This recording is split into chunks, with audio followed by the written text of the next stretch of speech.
Good morning, members. We'll start in a minute. Thank you.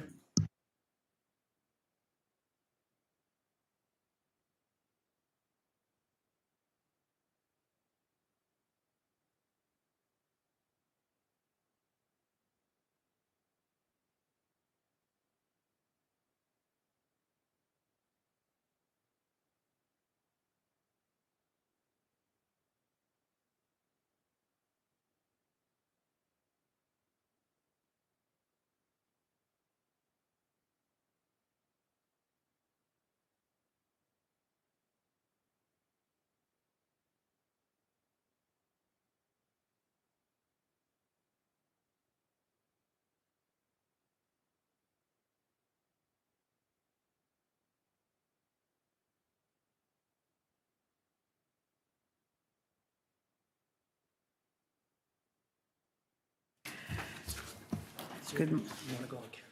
Yes, I think so. Good morning, everyone. How are you? There you are, Councillor Sachs. We'll let you sit. You got your water? Morning. Here we are. I'm City Councillor Paula Fletcher, chairing I&E, and we have quorum. So we're calling meeting 29 to order. Today's meeting, of course, is being held by video conference and in person at City Hall and Committee Room 1. You can also watch live streamed at youtube.com, Toronto City Council Live. And although we're meeting in different places today, the Infrastructure and Environment Committee would like to acknowledge that the land we're meeting on is the traditional territory of many nations, including the Mississaugas of the Credit, the Anishinaabe, the Chippewa, Haudenosaunee, and the Wendat peoples. It is now home to many diverse First Nations, Inuit, and Métis people. We also acknowledge that Toronto, our city, is covered by Treaty 13 of the Mississaugas of the Credit. If you're registered to speak today, please listen for me to call your name. We have 5 speakers on 3 issues today, and you can look up who they are on the by visiting Infrastructure and Environment Committee link at toronto.ca council and check the speakers box. Members, the City Clerk has provided all of you with the agenda materials on toronto.ca/council and on your CMP, Clerk's Meeting Portal. IT staff are available if you need help with your devices, and also IT staff are available if any deputants need any help posting anything, showing any videos, or having any PowerPoints. I want to remind you to please submit and approve your motions by email, and Matthew's right here. He will accept them at iec@toronto.ca and be able to help you with them. Are there any declarations of interest here today under the Municipal Conflict of Interest Act? No, don't hear any. Thank you very much. So may I have a motion to confirm the minutes of our meeting on April 7th, 2026? And that's moved by Councillor Chernos-Lynn. All in favor? Opposed? Thank you. We have 9 items on the agenda and 1 item of new business, which will require a motion to introduce.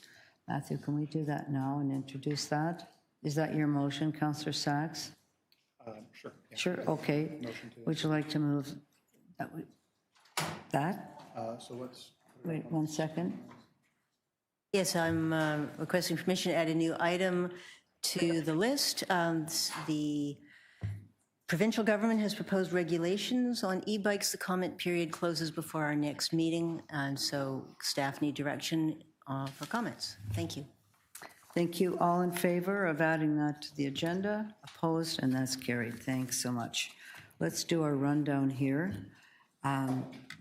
We have item 29.1, which is the, it's a long one, but I think I have to read it all. Do I? Yes. Oh. 2526, Annual Winter Maintenance Report and Amendment to Blanket Contracts C78, C87, C88, and C89 with Rafat General Contractor, Inc. for the non-exclusive supply of all labor, equipment, and materials necessary to provide single, tandem, and tri-axle dump trucks with operators for trucking service. So that is, I think we'll hold that. There's a speaker, but also, I would hold that one. Thank you. And then our second one is forensic audit of the 2021 winter maintenance procurement, and that is being held for speakers. Our third, i.e. 29.3, transition of the Blue Box program to extended producer responsibility. First quarter 2026 post-transition implementation update held for speakers. And then i.e. 2024, annual strategic capital coordination report and progress update on enhancing capital construction delivery. Does anybody wish to hold that? Yeah, we'll hold that. I also have something there. Okay, thank you. Held in the name of Councillor Chernos Lynn.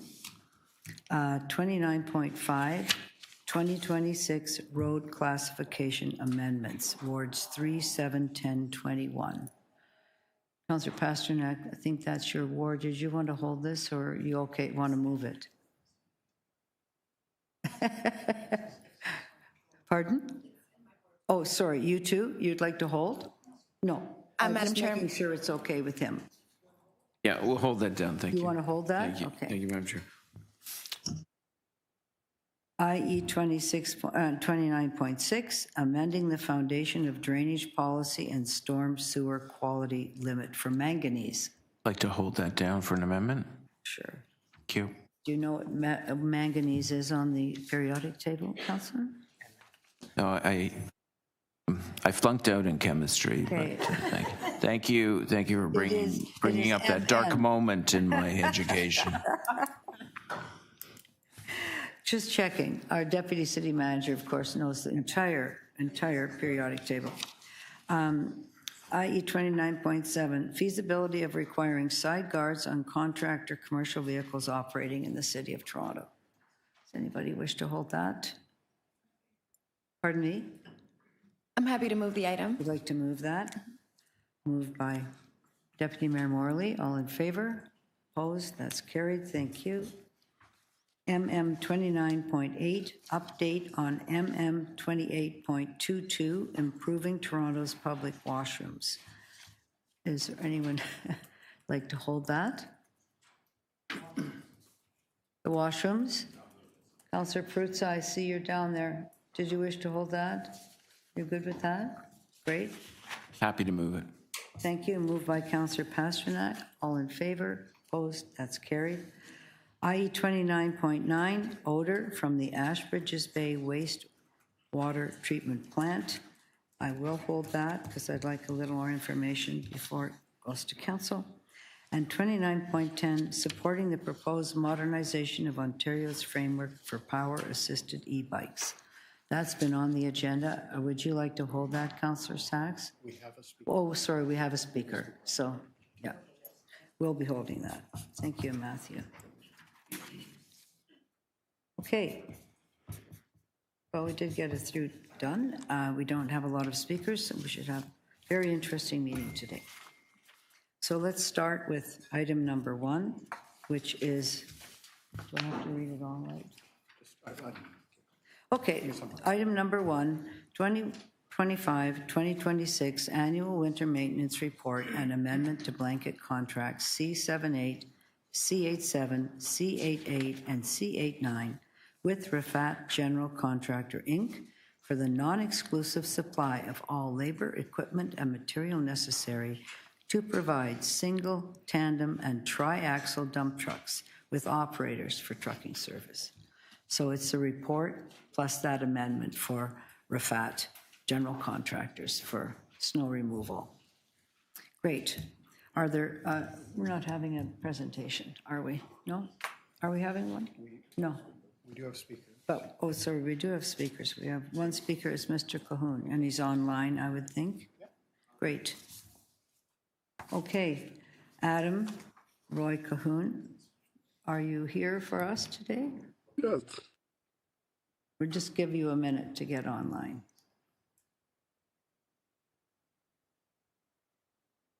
There you are. Good morning. Can you hear me okay? I think we're good. We can. Thank you. I do apologize. I might technically maybe should have went on the next item. I was battling a bit of a virus when I had to do Did you that want, was sorry, about- Adam, I'll just ask you, did you want to speak on the next item or this one? Or, What is the next item is more about the audit of snow clearing, isn't it? it's the forensic audit that was done. Okay, no, I'll just stay. It's general enough. I'll just stick with this. Okay. What I wanna say, and of course, as you know, we've punted this item. I would have liked to have talked about it when it was still cold and there were some of the issues, but again, it got punted here. Main thing I want to say is that I do give the city a passing grade for how they fixed some of the issues, because I was able to get out of my neighborhood if needed within, like, after about a week, with some neighbors helping clear some of the areas around me, and I was able to get across the street because I live kitty corner to a grocery store after 3 days compared to last year when we had the storm. It took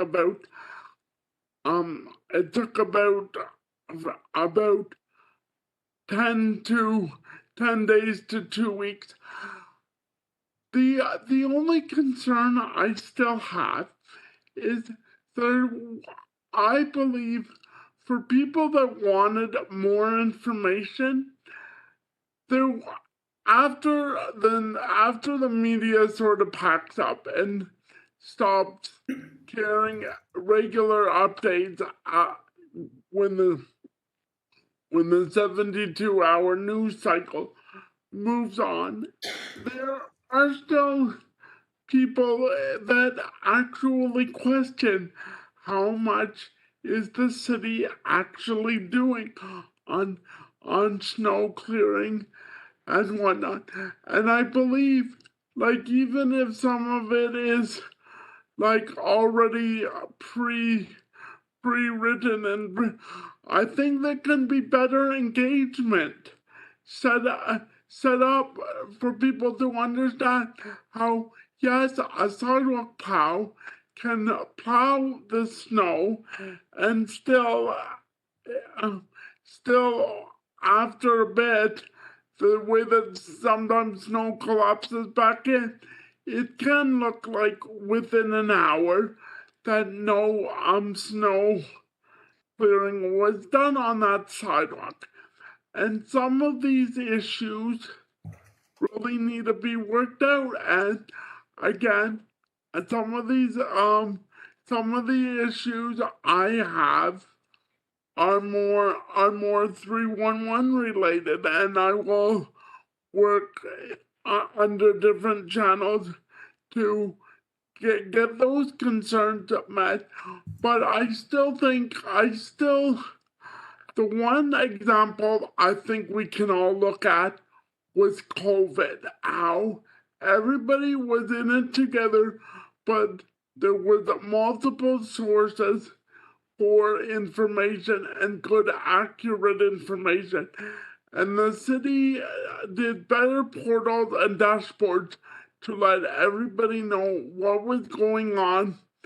And so I think the city can even figure out ways to let us know, even when they're in the snow clearing mode, where the people are, so that there isn't the question after the big snowstorm, after the media sort of moved on, that there's no questions or less questions that I do know that they are actually doing snow clearing, and I'm not just hoping on hope that we get above freezing weather where the sun is going to melt the stuff. Thank you.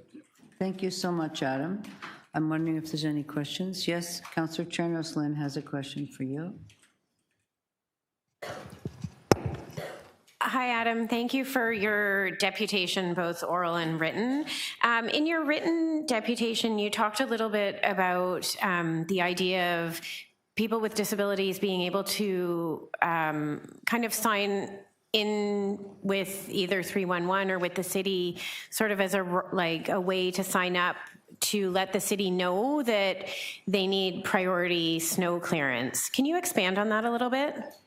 Right now, it's technically there, but you have to know how to check the right box and fill out a new blank form every time with a new incident. But for somebody like me that filling out these forms, sure, I'm a little bit captive the first few days, so I could go and fill out a long blank form with fresh information, but my disability hasn't changed.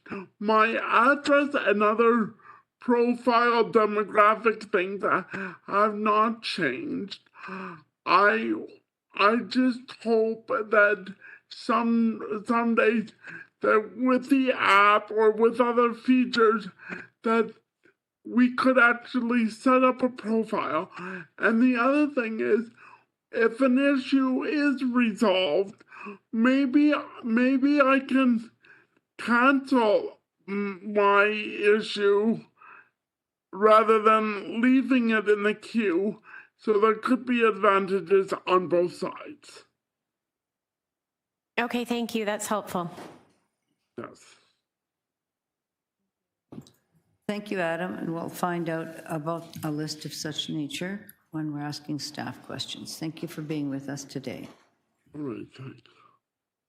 Are there any further deputants that are here today that would like to make a deputation on this? Michael Longfield, did you want to speak?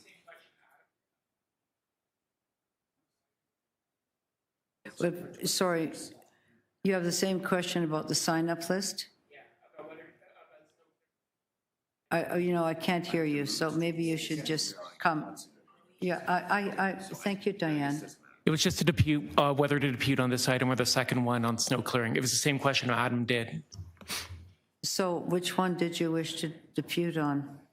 Whatever one will... This is the one is about the actual snow clearing 2025-26. The other is the forensic audit on the an RFP.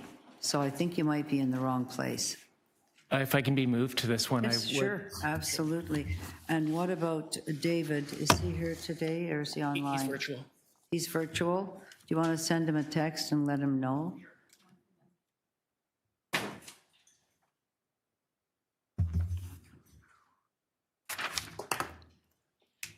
Thanks for letting me move. No, oh, no problem, because I think unless you want to talk about RFPs, I think you're now in the right place, Michael. We'll let David know that you've moved and that he might want to be on this particular item. Yeah, I'll let you get settled because you weren't planning to be here on this one. What's that? Damn it. Are you all good and ready? Once this is up, yeah. Oh, you have a presentation? Perfect. Thank you. Thank you. We'll just give the staff a second. There we go. Okay. Thank you. Great, thanks. So like I said, thank you, Chair, for letting me move to this. My name is Michael Longfield. I'm the Executive Director of Cycle Toronto. And just here a little bit to talk about city snow clearing this year. This is sort of a, we can see is sort of a screenshot of a news article about a week after the major store incident that we had. And I think just what Cycle Toronto was hearing in a lot of folks is that there was sort of a lot of understanding that this was a major snow event, but also some frustration that there really wasn't a lot of clarity on what next steps were happening and when things were going to get cleared out. And so, just to quantify things, again, as we can see over the past 15 years, so far this year, we have had a lot of snow, and we did last year as well. And of course, every councillor who was here for last winter as well, I'm sure got lots of concerns about this as well. And we can see too, if we look specifically at January this year, we had nearly 90 centimeters of snow, and that's more snow in January than we had in all of 2024, 2015, and 2022. So it was a lot. And I think, do really want to start off by saying, really commending staff and for the work that they did, and have a lot of empathy for every councillor and every staff member who had to answer phone calls, emails about this type of thing. And I'm sure you all had a lot of frustration about this too, that, you can just go out there yourselves and start clearing things out.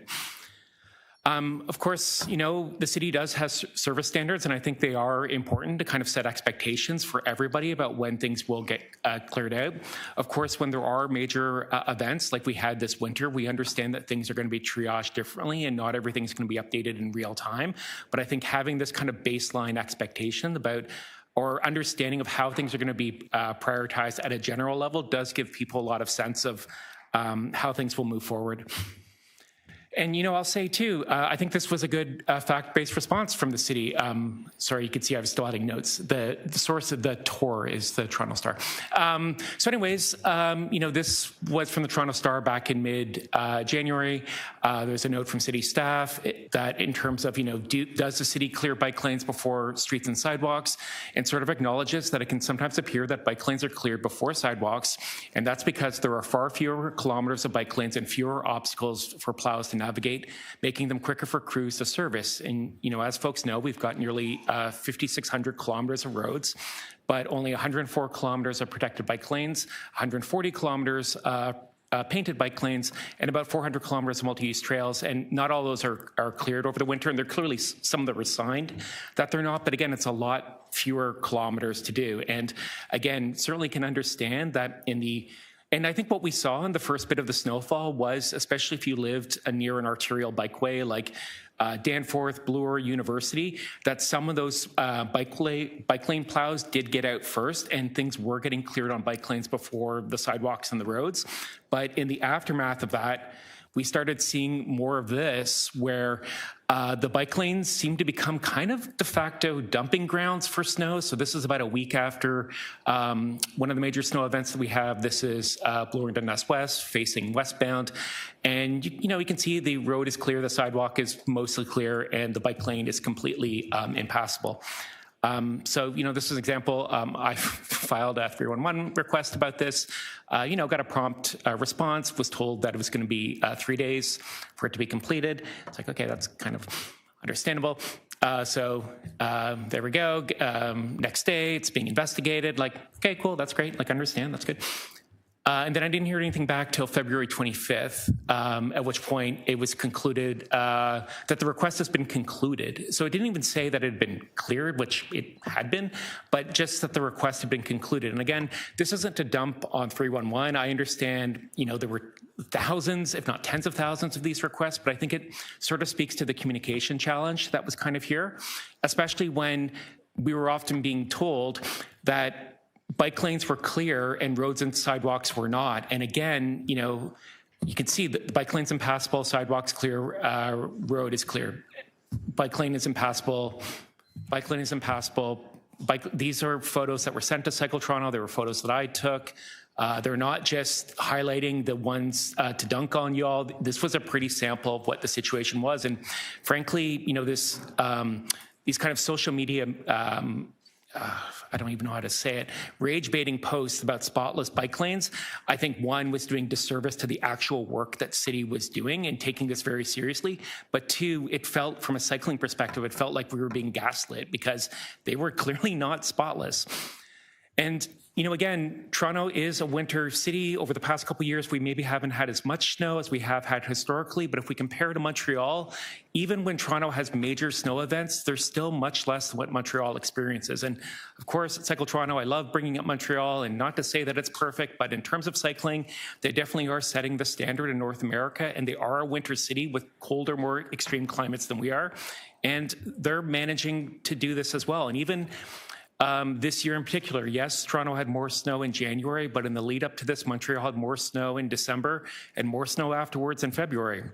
And part of this too does speak to the challenges that y'all have with the current contracts, the challenges too that, especially with bike lanes, that if they're not being cleared regularly, they start getting into a challenge where snow builds up and they can't be cleared by plows, and you need to get into a removal scenario.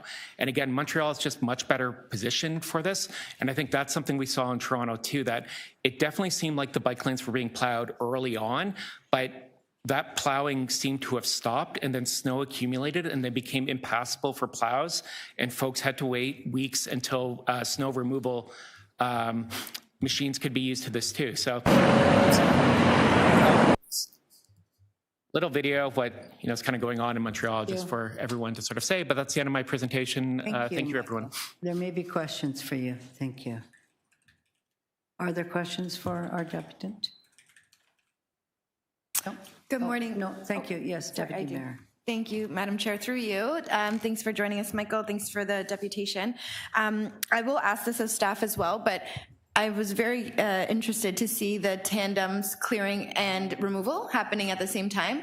As you mentioned, I think you appreciate part of our challenge when we have that level of accumulation is not just getting it up, but getting it out of the way and finding alternative places for it. Have you ever seen this happening in the City of Toronto? It seemed like it was happening by mid-February. It seemed like there had been more actual removal attempts, and I think by then things got definitely a lot better from a cycling perspective. So I can't speak to why that wasn't deployed earlier, whether the city was having a challenge sourcing that equipment or whether it had just recently been acquired, but I think that was a big challenge early on that again, from our perspective, because maintenance wasn't being maintained, removal wasn't being maintained, or clearing wasn't being maintained, rather, it then got into a removal situation, and the city didn't seem to have the resources or capacity to deal with that on a timely basis.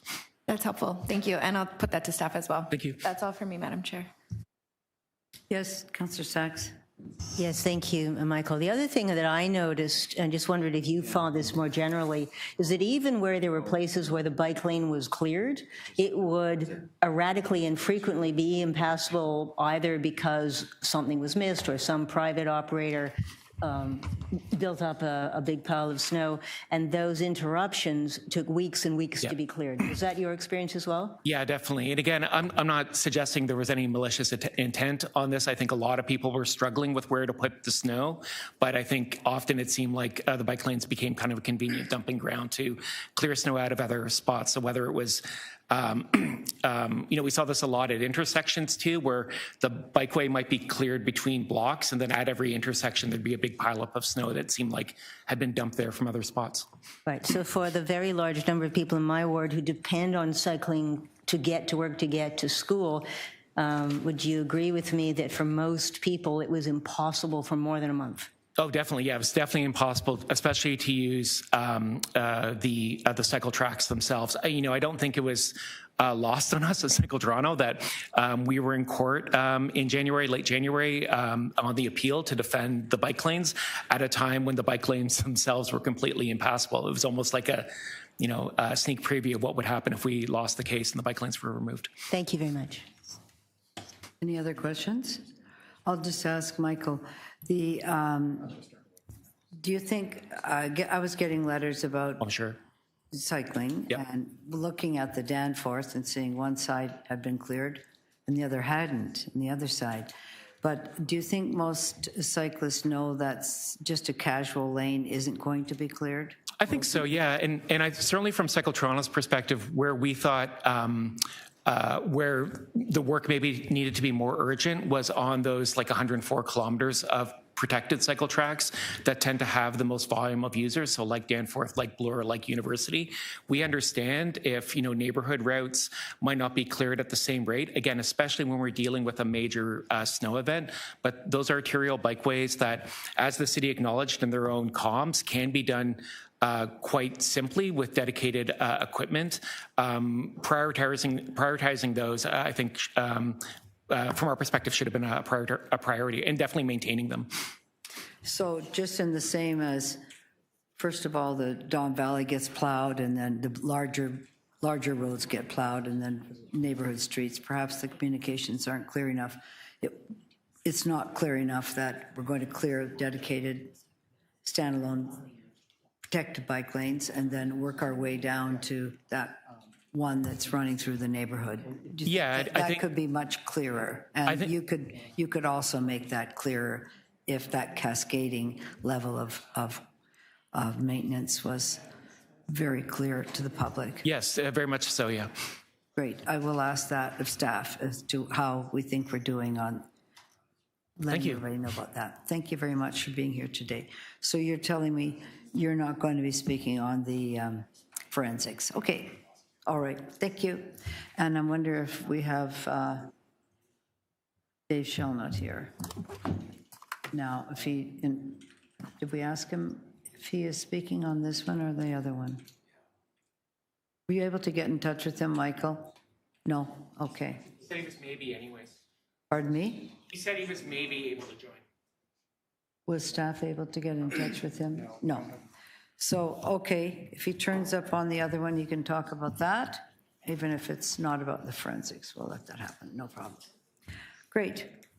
We'll take this into committee now for questions of staff. Did you want to start, Deputy Mayor? Thank you. Thanks, Madam Chair. Happy to start, and good morning to our colleagues. I do have a couple of quick questions. The report indicates that transportation and TTC staff met in some instances multiple times a day during the major storm events, particularly to coordinate clearing efforts. Can you tell me how the coordination of bus stops and the surrounding sidewalks were coordinated to ensure that both sidewalks and bus stops remained clear?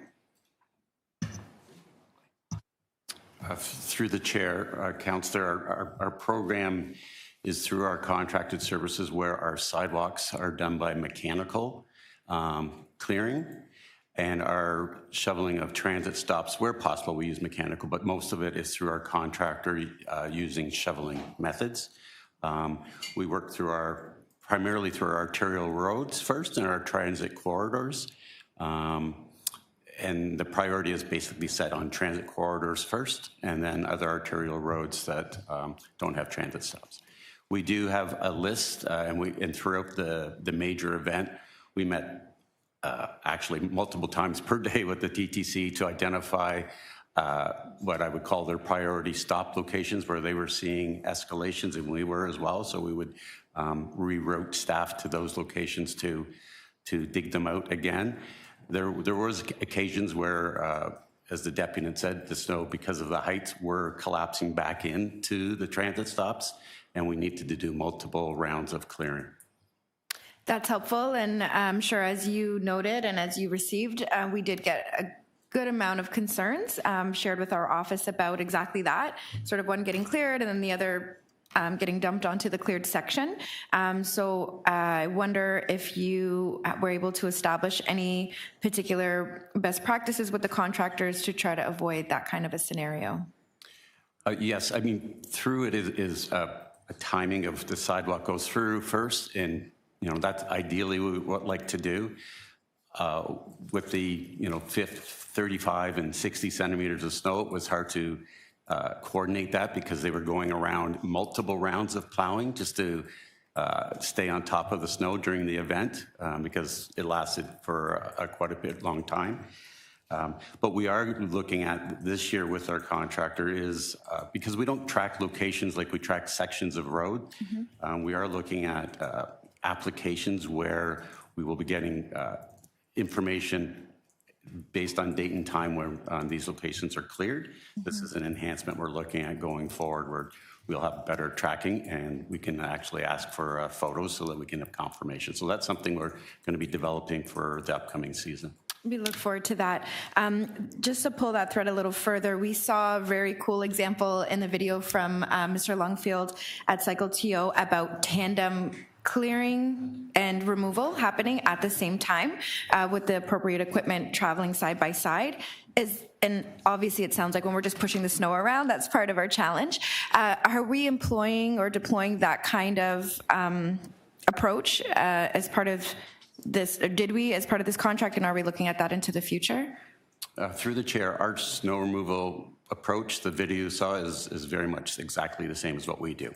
we have a snowblower driving along the curb lane or potentially on the sidewalk, and it blows it into dump trucks, and then they haul that snow to the dump.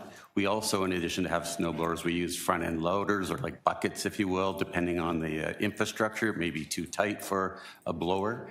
One of the things that we did explore with near the end of our removal is a new piece of equipment called the Chameleon, which is more purpose-built for sidewalks and cycle facilities. We've secured 5 of those pieces of equipment, and we have 5 more on order, so we'll have 10. So they're more purpose-built for cycle track removal and plowing going forward. So we're looking at our equipment being more purpose-built as opposed to generic, if you will. Great. I look forward to seeing the impacts of that in our future snow season, although I'm not looking forward to that. My last question here is just the report acknowledges that there were challenges with on-street parking prohibitions during the major snow event, and that further review will be undertaken. Will that review be completed, and any potential recommendations as to communication plan, which we heard about the importance of today, or bylaw amendments be made before the next winter season? Through the chair, yes. So two-prong approach. The communication piece, yes, we'll definitely be enhancing and looking on, building on our communication, particularly around parking. This is more specific related to when we have our declaration and we have the no parking bylaw enacted.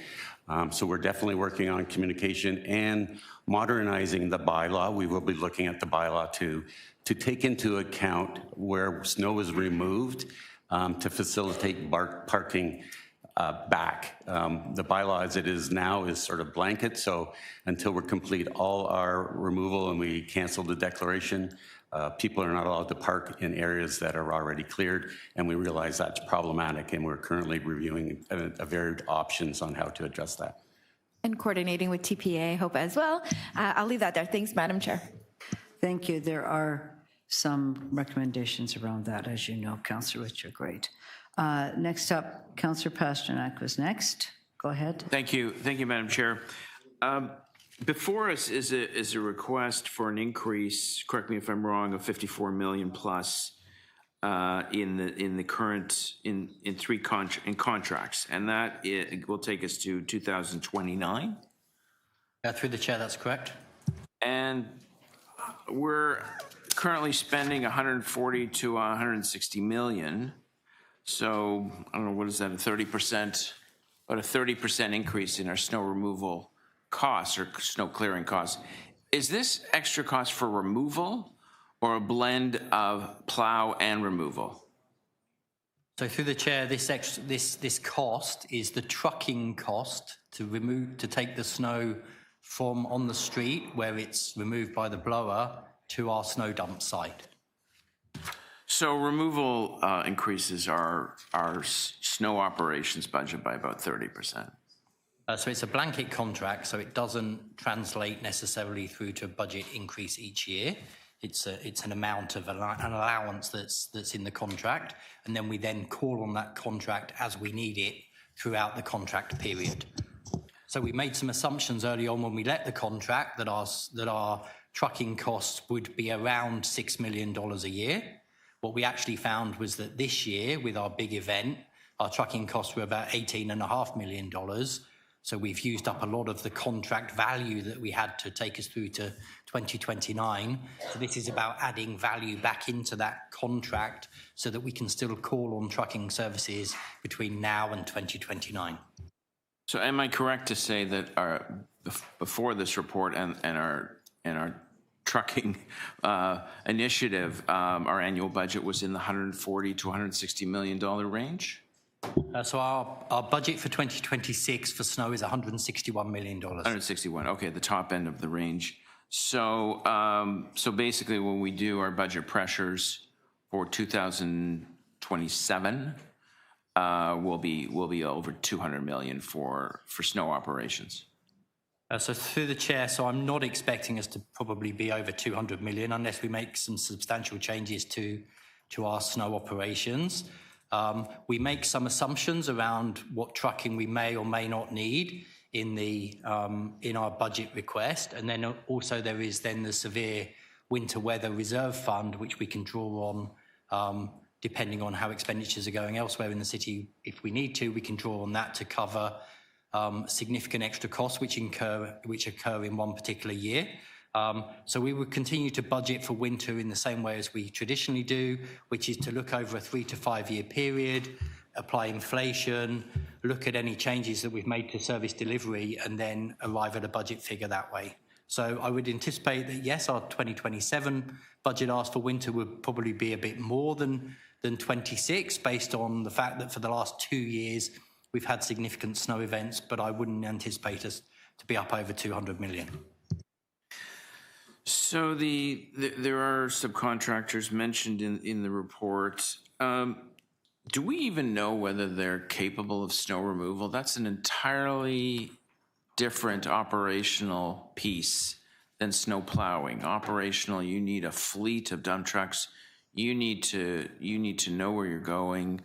You have to have, precision timing through our streets. Are these companies equipped for that? Sorry, through the chair, can you just clarify exactly what you mean by these contractors? Do you mean our current winter contractors? Well, you've referenced 3-4 blanket contracts here. I'm just wondering whether these companies are equipped for snow removal, because it's operationally, it's an entirely different application than snow plowing. Yeah, thank you, Councillor. I'm sorry, I misinterpreted you to start with. So through the chair, so these contracts are solely for trucking. So this is the provision of trucks and the drivers for our winter services to move snow, but then we also use the same trucking contracts for the summer for things like leaf removal, for example. So this is solely around trucking.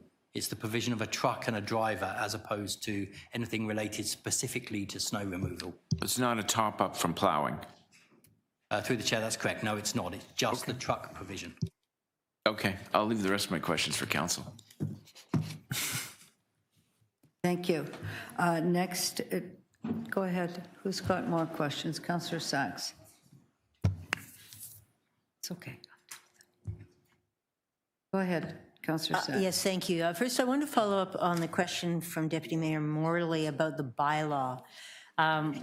Certainly, the one-size-fits-all snow declaration causes enormous problems. And when I spoke with you about this months ago, you told me we needed to change the bylaw so that snow declarations can be site area-specific. But your recommendation 7 doesn't ask for authority to do that. You just ask us to tell you to go away and think about it. Given the small number of council meetings between now and the next time we expect snow, wouldn't it be helpful to ask us to fix that now or at council rather than just tell you to go think about it? So through the chair, that could have been one approach. The reason we didn't decide to take that approach was because we didn't want to presume that we understood from all the different players and stakeholders out there what their issues were around parking, and therefore enable us to craft a bylaw which better address those. So you'll see that what we've said in the report is that we want to engage with Tabia and others so that we can really understand what their issues are and craft a bylaw which better meets those needs and is more responsive.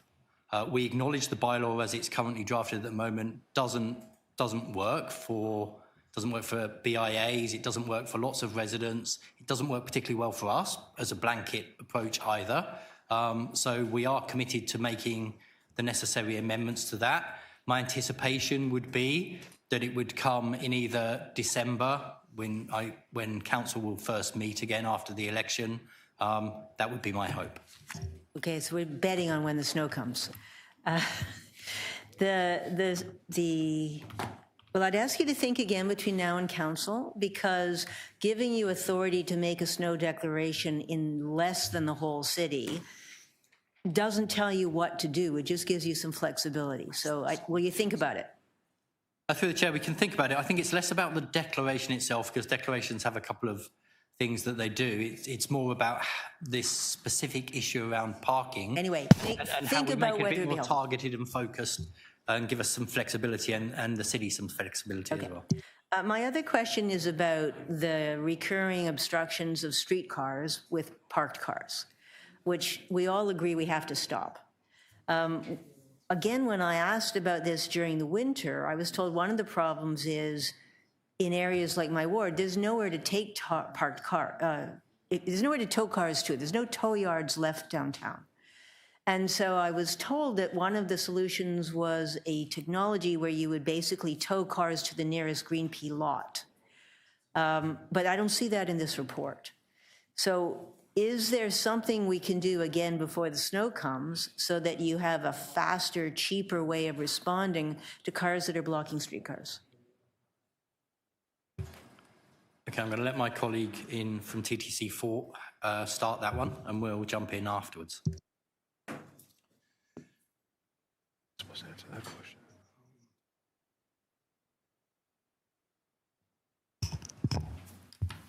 Through the chair, in terms of a technology that would allow us to take a vehicle that's following a rail to a site, a green pea, is that the question? Well, I was told that in this report, we would have that instead of having to tow a car to a towing yard, staff needed authority to take cars or blocking streetcars to the nearest green pea lot because there aren't any towing yards downtown. And I'm asking why this isn't a TTC question, this is a transportation question. Why isn't there something to deal with that in this report? Through the chair, so it is a TTC issue because it's the TTC's towing contractor who deals with blocked streetcars routes. Yeah, but they don't know where to take them. So have you looked at, what would you, again, before council, would you please consider an amendment to the bylaw so that you can tow cars that are blocking streetcars to a green pea lot instead of a tow yard, because we don't have any tow yards? Through the chair, we can certainly discuss that with both TPA and the trucking companies, yes. Super, thank you. That was it. Thank you. Councillor Pasternak, you are drafting a motion, correct? I'm going to give everybody time. Yeah, Madam Chair, we were all a little surprised here that when we read more closely that this is not going to council, and usually snow operations reports do. A little surprised also this is coming here instead of government management, which usually deals with these kinds of contracts. But this is a snow contract based on the winter operations report. So yeah, so it's a little puzzling on why it's here and why it stays here, but I'll leave it at that. And I'm just doing. Them. Sorry. Yes, it's going back to staff. I understand where it's going now, but I will have a quick motion when we're at speakers. That's fine. And if you need a little more time, I'll hold this all down. Okay. We can do that. All right. Come back to it later. I don't know whether anyone else wants a second round because this will go back to staff. Did you want a Did you wish to say anything more? No, I'll leave it at that. Anybody else on Councillor Chernos-Lynn with questions? Please go ahead. Thank you. To staff, I wonder if you could explain very briefly how 311 logs issues around requests from individuals with disabilities, just with respect to what the Deputant Adam Calhoun had to say in terms of could there be a way to have people record their address. I was under the impression we had something a little bit like that where certain addresses were flagged, but could you please expand? Thank you. Through the chair, starting last year in December, we have different options, priority one options that can be logged through 311, including a specialist appointment that it's in 24 hours, surgery appointments, any medical pickups, and also that you cannot use your mobility device. So we do have priority ones that come through service requests, and they will go straight as a priority to transportation services. And do they stay as a priority? Like, do certain categories of that stay as a priority one so that the next snowfall it's logged automatically, or no?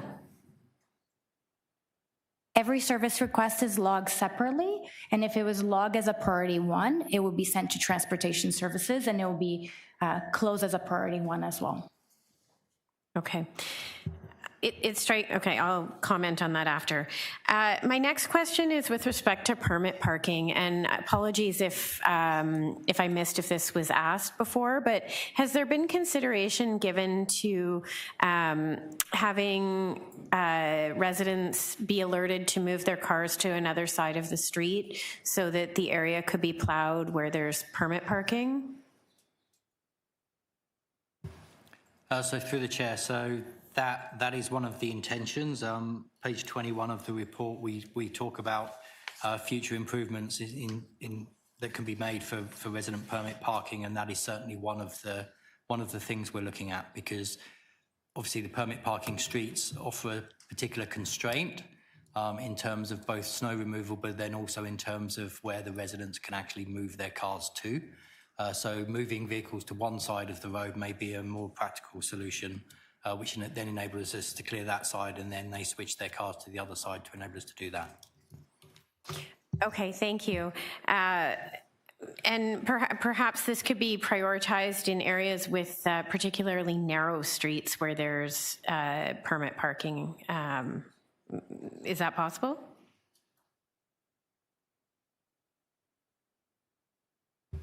Through the chair, it's certainly something that we can include on the priority list, or ranking in the priority. We do need to recognise that we have finite resources, and we do have a prioritisation list already of how we prioritise with hospital emergency routes and streetcar routes and transit routes, etc. first. Mm-hmm. When we then move on to those more local streets, then certainly we can look at prioritising those permit parking constrained areas over other areas which are less constrained.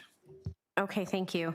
And with respect to the bike lane snow removal, can you just can you speak to the process of, like, I know Michael Longfield gave some suggestions of actual snow removal from the bike lane.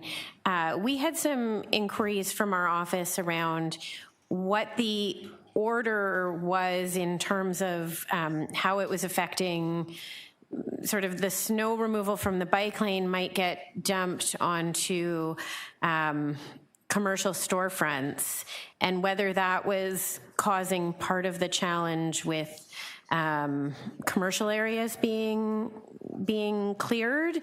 And so I wonder if you could just speak to the order in which things happen and how you're trying to avoid sort of wanting to make sure the bike lanes are clear, but also that the snow is, as it's being moved, isn't causing other problems. Yeah, through the chair. So as Michael outlined, our service standards have us starting to do ploughing on sidewalks and bike lanes at 2 centimetres. So that's generally first. So they generally come first. The issue arises for us and for cyclists more when we have significant snow events. So anything between sort of 2 and 10 centimetres, we're generally okay in terms of the ploughing, and generally have storage capacity to enable that snow to be stored adjacent to those routes. It's when we start to get significant snowfall, the 50s to 90 centimetres that we saw this winter. The snow has to go somewhere unless you're immediately doing removal. And as Michael said, we did still go out and we were ploughing a lot of bike lanes, but then the snow plough would come round and or the road plough would come round and do its second round, and some of that snow would then get pushed into the bike lane. As the sidewalk was being done, again, that snow then got moved over to the bike lane. And then the other thing that we found quite often in commercial properties is because they were trying to keep the sidewalk clear in front of their own property, they would then move the snow into the bike lanes or into the curb lane of the roadway, which was a significant problem because we would have been along and cleared, and then a few hours later it's blocked again because people have moved snow into that route. As Miles said, we have towards the end of this last snow event, we did bring on board 5 additional pieces of equipment which are more suited to bike lane, both ploughing and can-do removal as well. And we've ordered 5 more of those ourselves as well. So going into next season, we would anticipate to have 10 of those. And then the report also sets out a priority order of the different bike lanes that we will start with. I'm giving everybody a little more time if you need it today, because we're talking about snow. Deputy Mayor, did you have any questions? No? Sorry, Councillor Sachs, did you have another one? Sorry, I had a follow-up question. Since I forgot this isn't going to council, when can you get back to us about the 2 bylaw amendments that we discussed for local towing and for making the snow declaration more focused?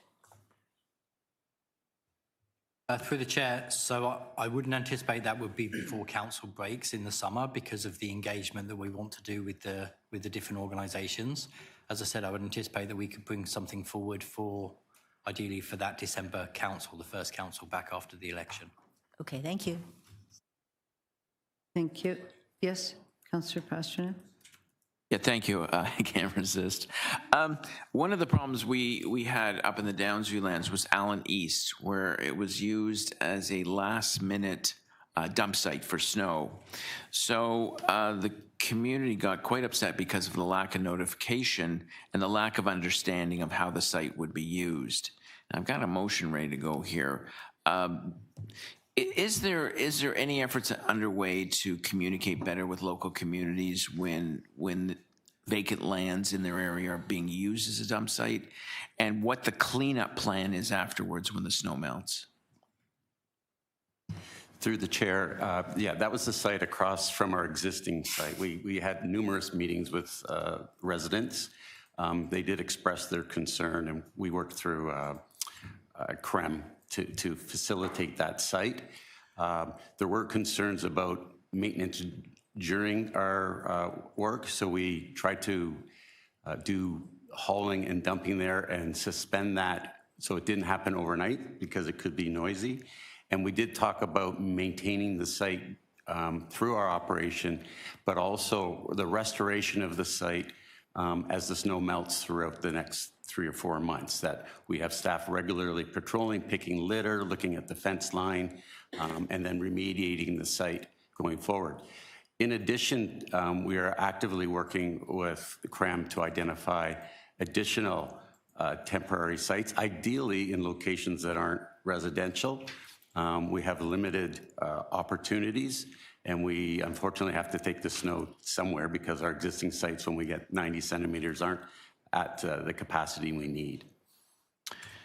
Yes, it was no snow in my backyard kind of problem we had up in York Center. So at the end of the day, the site really wasn't needed all that much. There was some dumping. But I think from my perspective, some kind of notification that is a planned site if needed, and that there be a clear cleanup program afterwards, because we all know when that snow melts, there's quite a pile of garbage left over. Yeah, through the chair, I think you're certainly right. We going into this last event, because of the size of the event, we didn't necessarily anticipate that Transit Road, the side opposite, was going to fill up the way it did. We had snow melters going there, but it still filled up, so we needed some extra capacity. So that was a fairly last-minute addition, finding that site. What we're doing now is doing a bit more long-term planning to identify potential overflow sites that we can use, and that's some of the work that we're doing with CREM at the moment. Okay, that's reassuring. Thank you. Thank you. I have a couple of questions here. I'm just going to go to Ms. Oosterman about just what you're hearing and the kind of comms confusion here, and in what way could these operations benefit more from a communication standpoint, starting at a communication standpoint, rather than happening and then trying to explain afterwards. To the chair, I think there are definitely opportunities that we can assist, and we will continue to assist both our colleagues in transportation as well as our colleagues in 311. We use the information in real time from 311 to see what's happening. This was overall, I think, a significant improvement in communications across the city. There are definitely areas still of improvement. I would say some of those are around direct to the cycling community and to parking permit holders. These would be two areas of opportunities where we could continue to focus. That being said, it is important to note that in the past year, we were able to increase positive or neutral sentiment around snow operations in the city of Toronto to approximately 90%, either neutral or positive, versus 9% negative. So 9% is still too high. I'm very happy with neutrality. 9% is too high, but I do believe that we could continue to make a difference. So just when you're hearing about I will just say confusion, the cascading. So snow is plowed in a cascading manner, starting with largest roads down to smallest. The bike lanes in a cascading manner, and that there seems to be some confusion about that. Is that something that would or should happen before winter rather than during the actual event?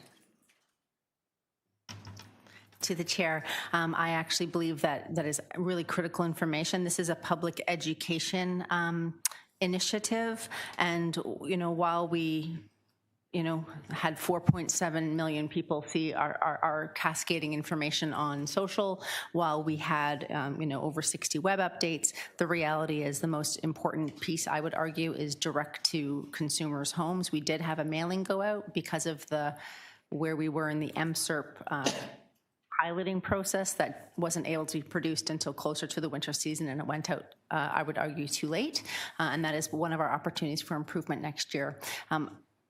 I actually have the messaging up in front of me, Chair, and I wanted to specifically denote the commentary about spotless and regarding bike lanes. That language was never used by the corporate communications city team.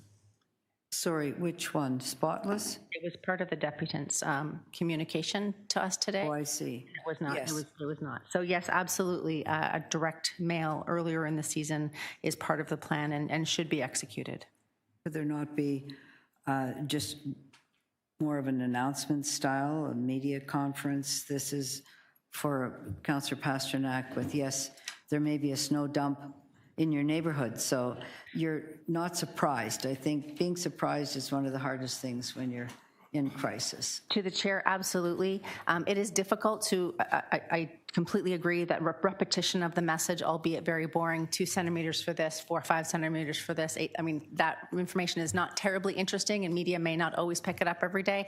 That being said, that cascade, that threshold was communicated at least 213 times over different channels through the 2 MSERP times. I did notice that with removal, because that people don't listen to the whole sentence, so they hear that snow's being removed and they think it's being removed on their street, where it's not being removed on their street, it's being removed on the larger streets. So and you've told them that 200 times, but they only heard the first 5 words. So this, of course, is just an ongoing problem, but I do think with removal that became an issue. Everybody thought we were removing all of the snow, which was an impossibility. It is a difficult message to give in 10 sentences or less, Chair. I completely agree. We have a complex city with complex operations. The snow experience in one ward can be incredibly different to the experience in another ward. Where possible, we tried to direct media and consumers and residents rather to information specific to their ward, but it is very difficult when you're communicating for the whole city to say, except in this ward where the streets are narrower and it's harder for sidewalk plows to get around. So it is a very complex message, and we're committed to continuing to improve. Right. One of the recommendations has to do with actually something that was identified by Councillor Chernos-Lynn and a few others, that there are sectors that we need to hear what works, what they need, because of the parking, the BIA parking, that was very difficult for businesses. Nobody could park there, even though the road had been cleared. I'd say that when we're looking at some of the most frustrating parts, That for business was a very big one. The streetcars getting blocked and the length of time it took to get them out, those types of protocols. The on-street parking, 72 hours, and yet either didn't get cleared or your car's sitting there. Those are the frustrating points, which I think at the time are very bad, and then you remember that wasn't great. So I think the sector issues would be very helpful to make that a little clearer to people and to also help staff understand what it's like on the ground when these things start for businesses, for transit riders, for those who use permit parking. So what percentage of the city has permit parking? Most of the city you can't park on the street, correct? Through the chair, that's correct. So you've got a driveway with windrows, and I think there's something coming up about the windrows so you can get in and out. But do you happen to know what percentage of the city is permit parking? Just the old city of Toronto, a little bit of Etobicoke, and some of Leaside. Sorry? Oh, Davisville Village, the old city of Toronto has that parking, correct? That's it. That's correct. Do you happen to know how much I don't revenue know a comes in percentage from off the top. permit parking? I don't know off the top of my head, Councillor. You don't know the revenue from permit parking? Somebody does. Oh, Mr. Conforti's right there. To the chair, I don't have that in front of me, but we can get that very quickly. And do you happen to know the revenues that came in from tickets from those areas that have permit parking or not plaza parking for business, or could we? Do we know that yet?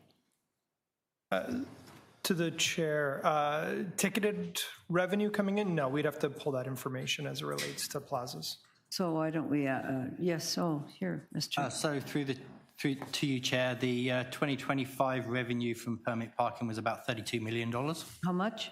$32 million. Plus the tickets? I don't, There's another revenue. So is it not 50 million from tickets? I don't have that information. Okay, well, let's look at that when we're looking at the sectors. Thank you. Thanks, everybody. Yep, please, go ahead. Thank you, Madam Chair. Just a quick follow-up since we're doing a second round. My question is with respect to mention in the report of the motion I moved during budget for seniors, clearing specific for seniors. The report confirms that we're not in a position to stand up such a program at this time. Is that correct?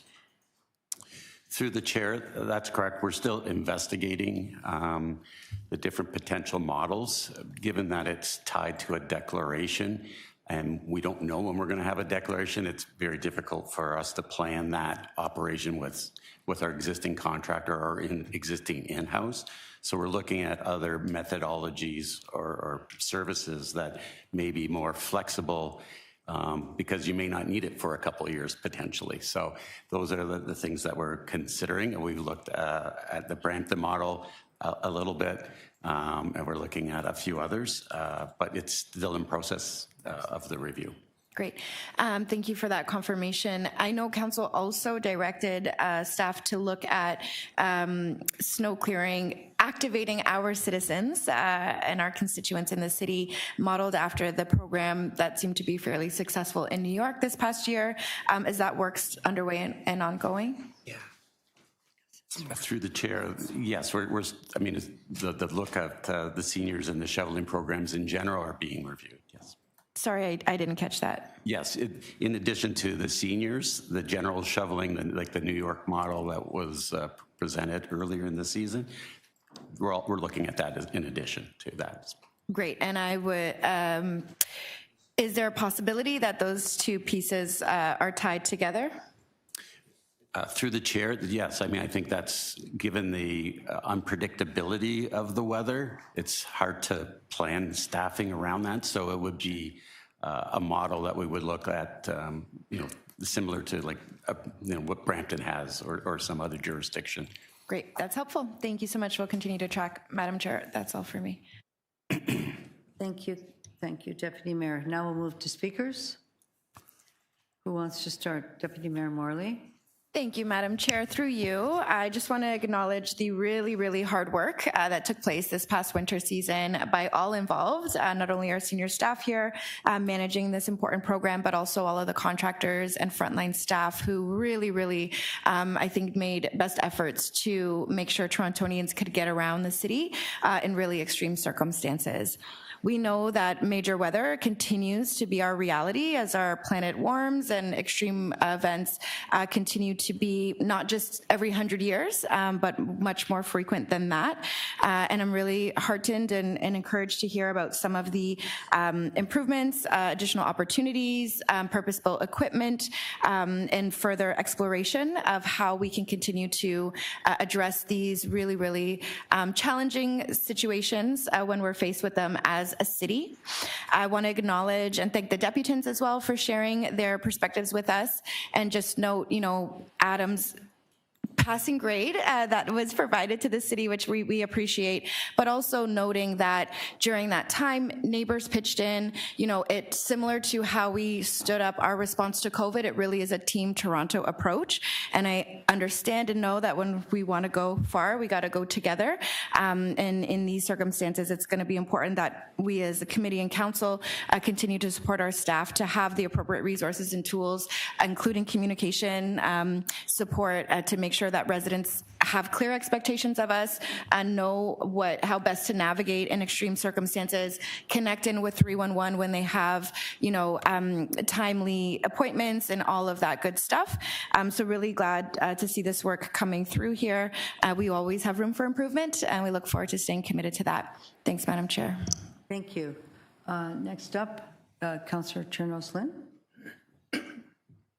Thank you. I also want to thank staff for really a tremendous effort this year. My office, and I suspect many other councillor offices, had while the 311 requests may have gone up because there was a much easier portal to use, and we were encouraging people to use it, and we lifted that hold time. We also got a really effective response from staff when there were issues, and I know my office got a ton of, really a significant number of emails from people and comments from people at town halls about the improved service they saw. So I think while we may not have everything perfect yet, we are on our way and definitely marking improvements, and I think that's really heartening. With that, I do have a couple hopes for next year and the years to come. One, I'm hoping that 311 will find a way to take some of Adam Calhoun's feedback about how we can, and I may think about that more in the coming weeks and months, but how we can do a better job of serving our citizens with and residents with disabilities. Understanding that people move and all of those things, but making sure that we're not making it harder for people to get that service by having to repeatedly phone in. And I think also that affects more staff time too. So it seems like there might be a better way to do that. And so perhaps some thought on that.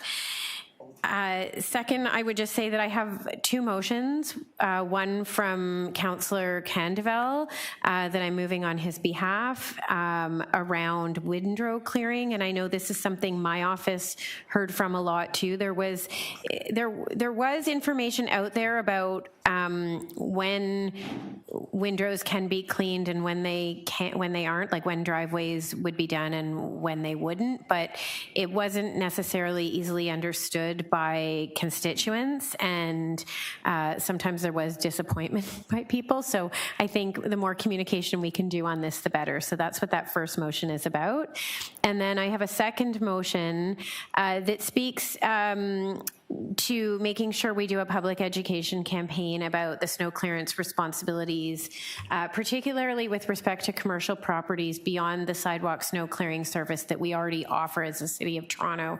And I'm thinking about some of the discussions we had in this chamber, but also at town halls and other places, and certainly with constituents around challenges they were finding in, walking some of our main streets where the city may have plowed a sidewalk, but the sidewalk is, or the property is actually quite wide, and so it may not be cleared really effectively enough. And when things start to melt, that there is a responsibility on commercial businesses to make sure that their areas stay clear, and so that we're not we're not having accidents that don't need to happen. And it really is a joint responsibility of everybody pitching in together. So that really speaks to this, and working with BIAs on it. It looks like I may have a question from Councillor Sachs. Yes. My question is, would you consider a friendly amendment to say snow and ice? Because when it melts and turns to ice, it's worse. I absolutely would. If we could put that in, that would be great. This conversation came to me as recently as yesterday when I was speaking with somebody who sits on the board of Michael Garron Hospital, and he was talking about the fact that they had higher numbers of broken bones and things like that last year. And not that it was the city not doing their responsibility. We just had so much more snow, and so much more snow, freeze thaw, freeze thaw, freeze thaw. So I think everybody working together on this is part of the way to deal with it. And so we want to make sure that we're working with BIAs and doing really strong education to ensure everybody is doing their part. Thank you. I have a question for you on that one. Sure. That BIA seem to think that now that the city is clearing the sidewalks or doing sidewalk clearing, that there's no more role for their own businesses. Is the intention of your motion to It certainly is. It certainly is. clear that up? Yes, Okay, it great. is. I think it's great. Thank you. Next up, Councillor Pasternak. Yeah, thank you, Madam Chair. I do have a motion, Yes? and it's connected to the questions I had asked of staff for us to put together a more formal approach to neighborhood snow dump sites where we're giving advanced communication that it might be needed during, I guess, extreme weather events or major snowfalls, and that there should be a cleanup plan afterwards, because we all know when that big mountain melts, there's quite a lot of garbage. I think we would have avoided some of the problems in York Center with a simple notification, the way we would a construction notice, that the site may be used during the winter. And I realize things aren't always planned. We don't know what's coming, but we do know winter is coming. So that's my piece there. I would also mention, and it's just an undertaking, the biggest complaints we had this past winter is how you plow snow in cul-de-sacs and dead ends, making sure that it's not left in such a way that it blocks people from getting out of their driveways or getting out of the cul-de-sac or the dead end, and driveways that are together, joined driveways. And the window clearing policy gets all confused when two driveways are sitting right beside each other. The plow is going and he'll only do 3 meters, where in fact it's two driveways, not one. So these are teaching moments. These are policies.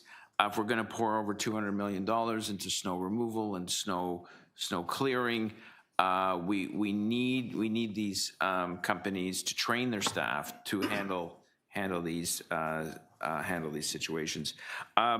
It was mentioned in Councillor Canterville's motion.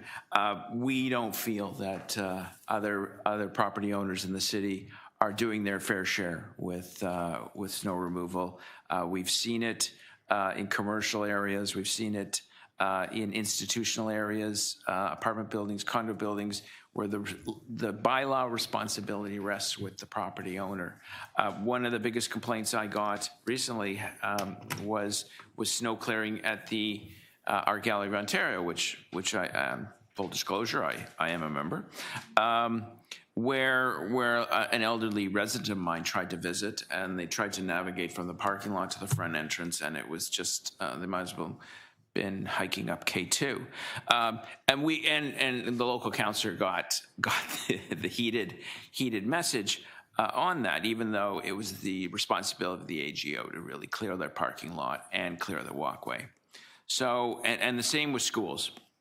These schools are responsible under bylaw to clear in front and the pathways leading, but it's the local city councillor that gets the complaints. So communication and policy enforcement are key going forward, and I'll leave it at that. Thank you. Councillor Sachs, did you speak already? Did you wish to? No? Okay. I will. Thank you to staff. okay. It was better. It needs to be better still, but it was better. Thank you. Okay, that was great. Thanks, Deputy Mayor. Yeah, one of the things I keep getting asked, one thing I keep getting asked, you know, we all believe in climate change and a climate disaster, et cetera, but when is this global warming coming? Is it the winter's getting colder and colder, more snow? Look at this winter, it's gone on, still going on. So we've got to better explain that to people, that basically the old adage that it's getting warmer doesn't answer the question about what's happening to our climate. So people don't understand it. They don't understand it, especially given the last couple of winters we're having. The other thing is, you know, I think, you know, not all snow falls in equal amounts throughout the city. And we've seen that in recent events where some parts of Scarborough didn't get the snow we got in the middle of the city. There's very isolated, extreme snowfalls. So one size does not fit all. And it's a huge city with different microclimates. And so that's something that's very difficult for staff to deal with. And I'd say overall, I think we've got fewer complaints this year, even though it was it was the winter from hell. We haven't had this much snow since 1936, I think, when they started recording it. But the public doesn't accept that. They still want everything shoveled, cleaned, and so forth. But generally, I think we've had fewer complaints, but there's always going to be complaints when we have the snowfalls we have. And just a warning to council. We've got to stop micromanaging staff on this. We micromanage them, then we throw everything at them. We've thrown at, oh yeah, now we've got to clear all the sidewalks in the city and do it automatically overnight. So this was something that we ordered staff to do, not looking at the equipment that was needed. And we saw the equipment they had last time was awful. They've got better equipment this year. So, you know, and then what this has done too is it's taken away, like the Chair Fletcher said, small business now don't clear in front of their business anymore on major streets because they say the city's coming to do it. At one time you had, you know, good participation by people on main streets.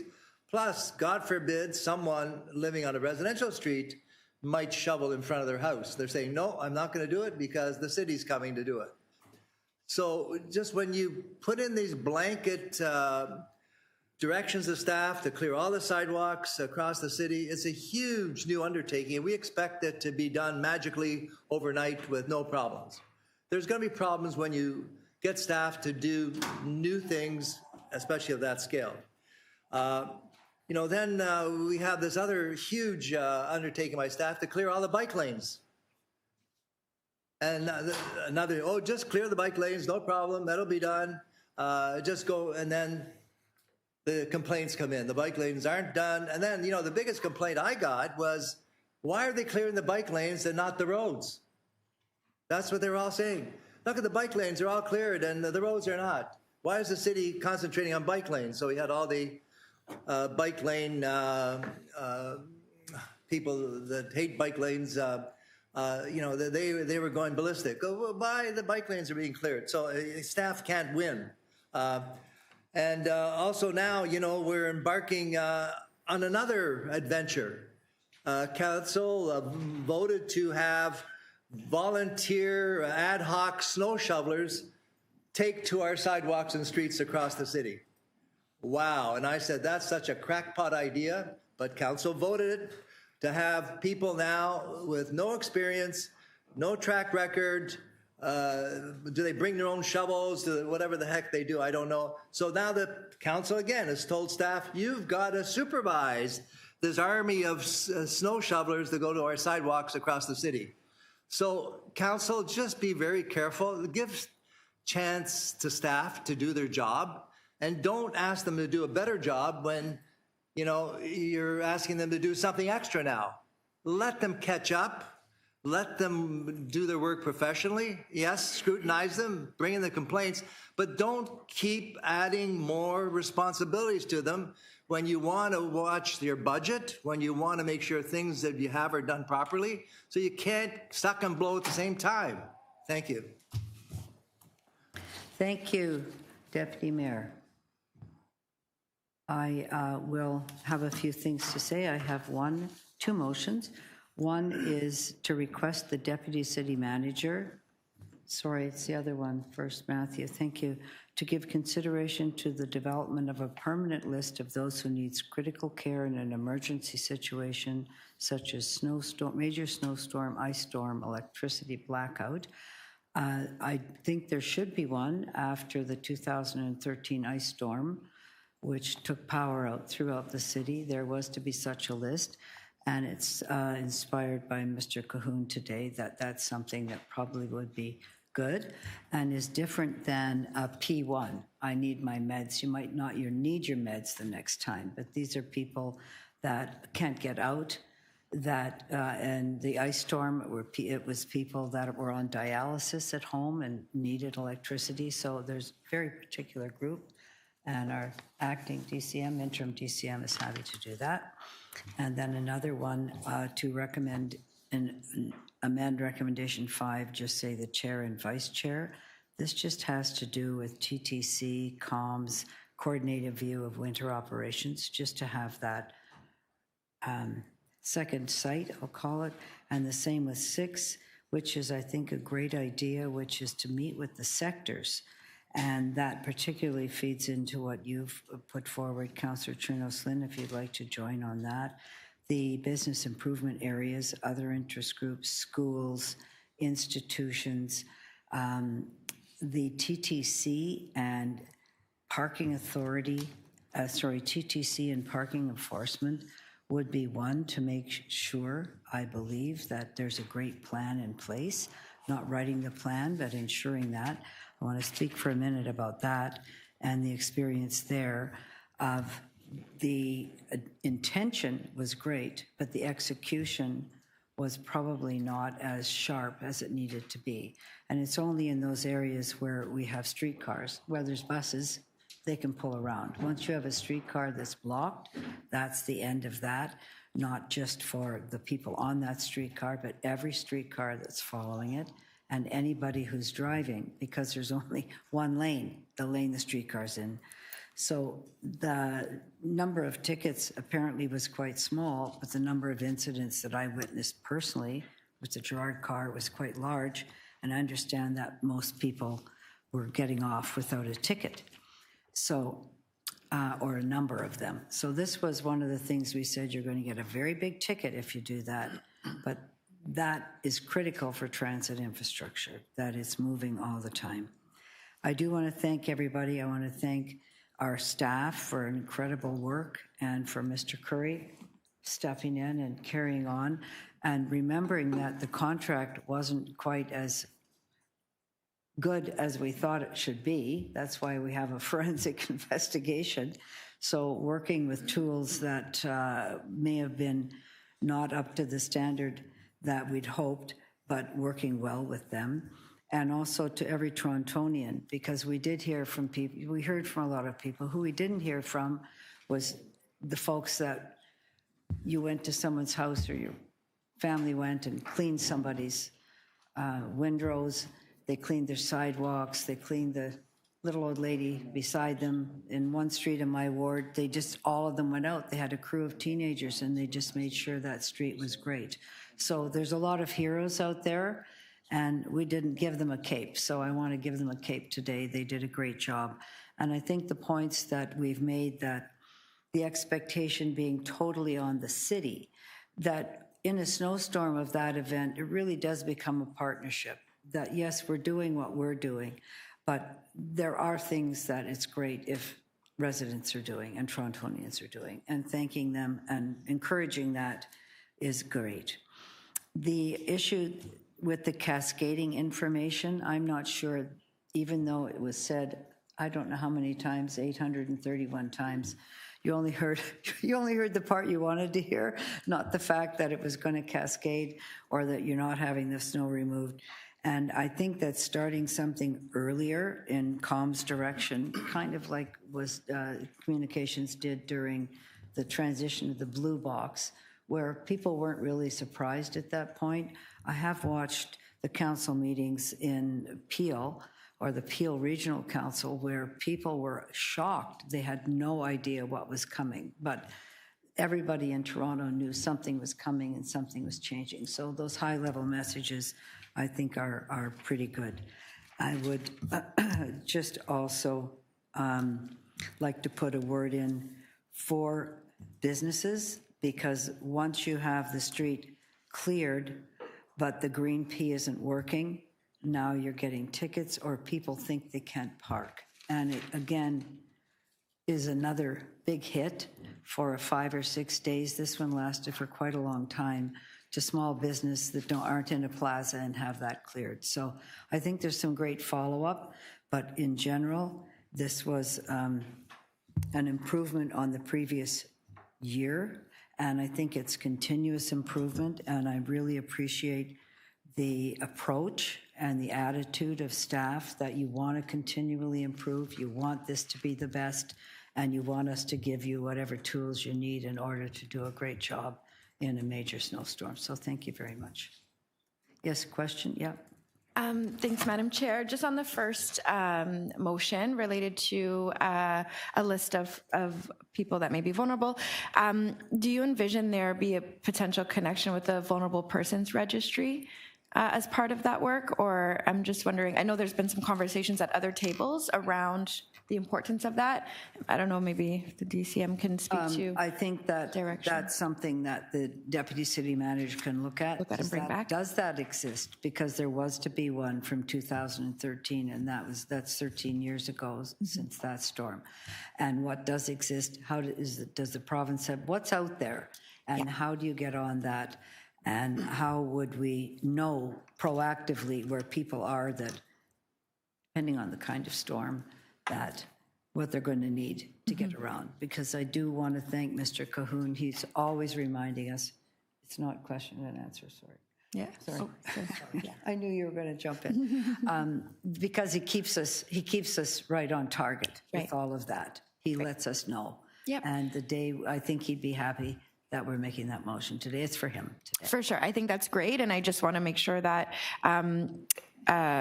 we connect in with some other pieces of conversation around that, because I think it's important as well. Yes, so I'm thank sure you for that. the deputy heard that offline. and knows how to do that. I will ask you. Thank you. Thanks very much, everybody.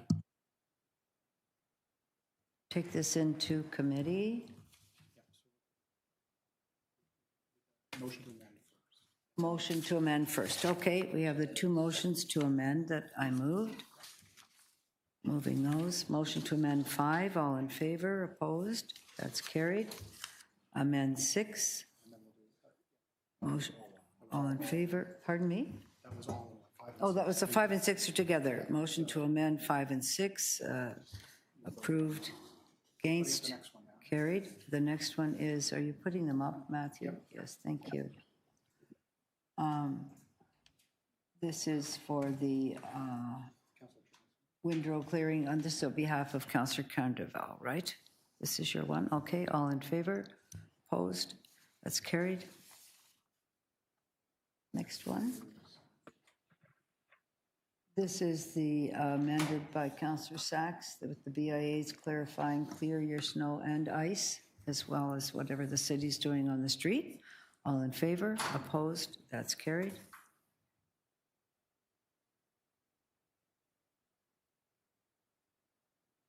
And then this one looking for the better manage the dump sites if they're in neighborhoods. Councillor Pasternak, yes, communications. All in favor? Opposed? That's carried. And I think the last one is the registry, taking Deputy Mayor's comments into account, the permanent list. All in favor? Opposed? And that's carried. And then the item is amended. All in favor? Opposed? And that's carried. Thank you very much. We're sending all the snow back to you now.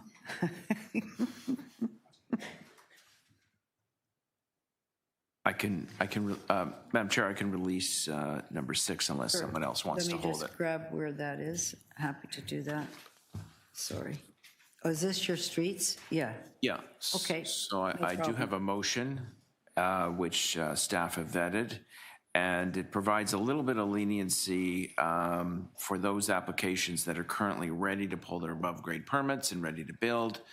Under an October... Sorry. Councillor Pasternak's releasing the manganese. Oh, did you? Okay. We'll continue to hold it. How about the road classifications that you're holding? Did you want to let that go? Pardon me? Continue to hold. Okay. Many holds. All right. So our next item is the forensic audit. I do need to go in camera for that. So I don't know if we want to just continue on and then come back. Maybe when we come back from lunch, just go directly in camera so everybody knows. Might be, you'd support that? All right. Do I need to move to alter the agenda then, or we can just do that? Okay, I'll just continue to hold it and we'll go to number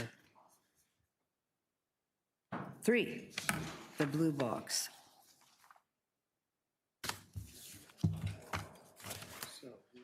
And there are speakers there?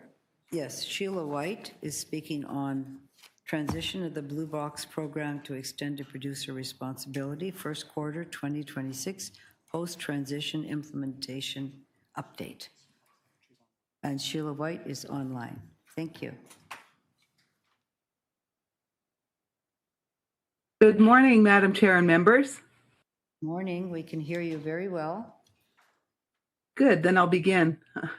I believe in recycling rules, packing the blue bin exactly right to avoid spillage, litter, and load contamination, but I see breaches everywhere. People need education. A little over a year ago, I attended this committee and learned that Circular Materials in May 2025 was about to develop the communications it would be sending to residents. I took the opportunity as a resident litter prevention activist and researcher to contact CM and try to involve the private producers in helping to solve what I view as a littering crisis. You will see our email exchange in my submission. CM's interest in litter is thin. How easy it would have been for this corporation to include a do not litter reminder on a blue bin leaflet and to participate more meaningfully in an effort to get more of their products into the recycling bin and off the street. I suggested to both the Environment Ministry and CM that CM's promotion include mention of the annual Ontario Day of Action on Litter, the provincially legislated day now in its 6th year. Ontario's best kept secret. Zero advertising, limited promotion. How many Torontonians know it's next Tuesday? The focus is on cleaning up, reuse, repair, and using less packaging. CM staff wrote me that there's no resident-facing arm of this corporation. That does not bode well for people like me who want CM to be accountable and do more to encourage bin use and less littering. When it's in a bin, the corporations pay. When it's on the ground, as you know, the public pays a lot. Perhaps the city could have influence in its discussions with CM about corporate responsibility for anti-littering education. More broadly, could there not be an industry-funded think tank convened to harvest ideas for dealing with the epidemic of littering and try to reduce the rate of littering, to make littering as socially unacceptable as drinking and driving, to make not littering as ingrained and natural as seatbelt use is today? I saw news coverage of Clean Toronto Together on the weekend. The mayor was encouraging people to quote unquote pick up garbage. I had hoped part of the mayor's message would be to remind people not to litter, to state that littering is wrong and against the law. But the word litter never came up, and I notice it rarely does, although it should be standard messaging for any civic representative interviewed about waste management. It's assumed people know littering is wrong, but if we don't talk about it, who's going to take it seriously? We have to name it. 30 in 100 people will litter. 65 in 100 cigarette smokers will litter. If these were stats for a disease that infected 30% of the population, you can bet governments at all levels would act decisively to educate and inform, place ads, and ramp up communications. There would be measures invented to control the spread. But for litter, an annual cleanup, a reliance on volunteers to pick up after the people causing the litter problem, it's an endless cycle. We need the producers, the province, and the city to address the people who litter. There's research that says you might get through to 88% of them, the percentage of them that will pick up their litter if called on it. People who pick up litter are heroes. As the chair said, it's an activity that brings together a special community of individuals. In litter prevention, volunteer litter picking is the preferred strategy because it's cheap. Behavior change is expensive, which is why we need generous support from the province and producers as part of their extended producer responsibility obligations. In Ireland, they have a group, Irish Business Against Litter, that is deeply involved in reducing litter through a nationwide contest that ranks towns for their tidiness. Now, in my written submission, I also sent a photo of an example in my neighborhood of recycling materials improperly placed uncontained at the curb, not in the blue bin. I phoned 311 to find out whose job it is now to enforce blue box regulations. The city has done a great job of telling residents not to phone 311 about recycling matters due to the provincial policy change that put the job in the hands of Circular Materials. I know the responsibility for collection was taken out of municipal hands, but I'm here to find out if 311 is correct in saying the enforcement of recycling regulations has also been transferred to the private sector producers, or would this be a litter complaint on a local street? Ultimately, I'm here to urge a greater focus on a goal of curtailing litter and littering. Please. Wrap up, please, Sheila. Especially in discussions with Circular Materials and the province and here in Toronto, whatever it takes. Thank you. Thank you. We'll ask some of those questions. Thank you for being with us. Are there some questions now for staff on this? Deputy Mayor? Thank you, Madam Chair, and I'll start with just advancing the question from the deputant around the enforcement question, where we're seeing that bins are contaminated or otherwise. Can staff confirm what the current process is post-transition for enforcement related to litter and litter contamination? So through the, through the chair to committee, enforcement of litter and illegal dumping is done through our partners in MLS. And if and when we get information on that, we, again, want to work very closely with Circular Materials on their responsibility on ensuring that the materials are collected. But at the end of the day, we have the bylaws in place right now to enforce litter. Thank you. That's very helpful, and I'm sure we'll be assuring to the residents. My next question is related to 311. Residential recycling calls have been decreasing month over month since the spike when Circular Materials first took over. But how do the current call volumes compare to the volumes when the city was still responsible for recycling collection? So through the committee, or through the chair to committee, when the transition happened, we had, as you know, a lot of complaints still coming in for recycling. Those numbers have dropped between 70 and 80%, depending on what method, whether it was the direct transfer from 311 where you press 4 and you move over, those numbers are down, I believe, around 66 to 70%. And then the other complaints on miscollection that we received through the call agents are down around 80%. And I can get you offline the year-over-year comparison. I don't have them right at my fingertips. That's okay. That's helpful. I'll look forward to that follow-up. Thank you.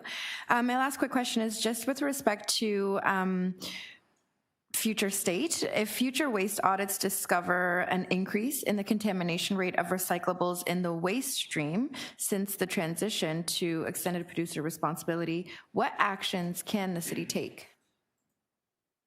Thank you, Councillor, for the question. So we're doing quite a number of waste audits this year and over the next few years on single-family home, parks, litter bins, and commercial.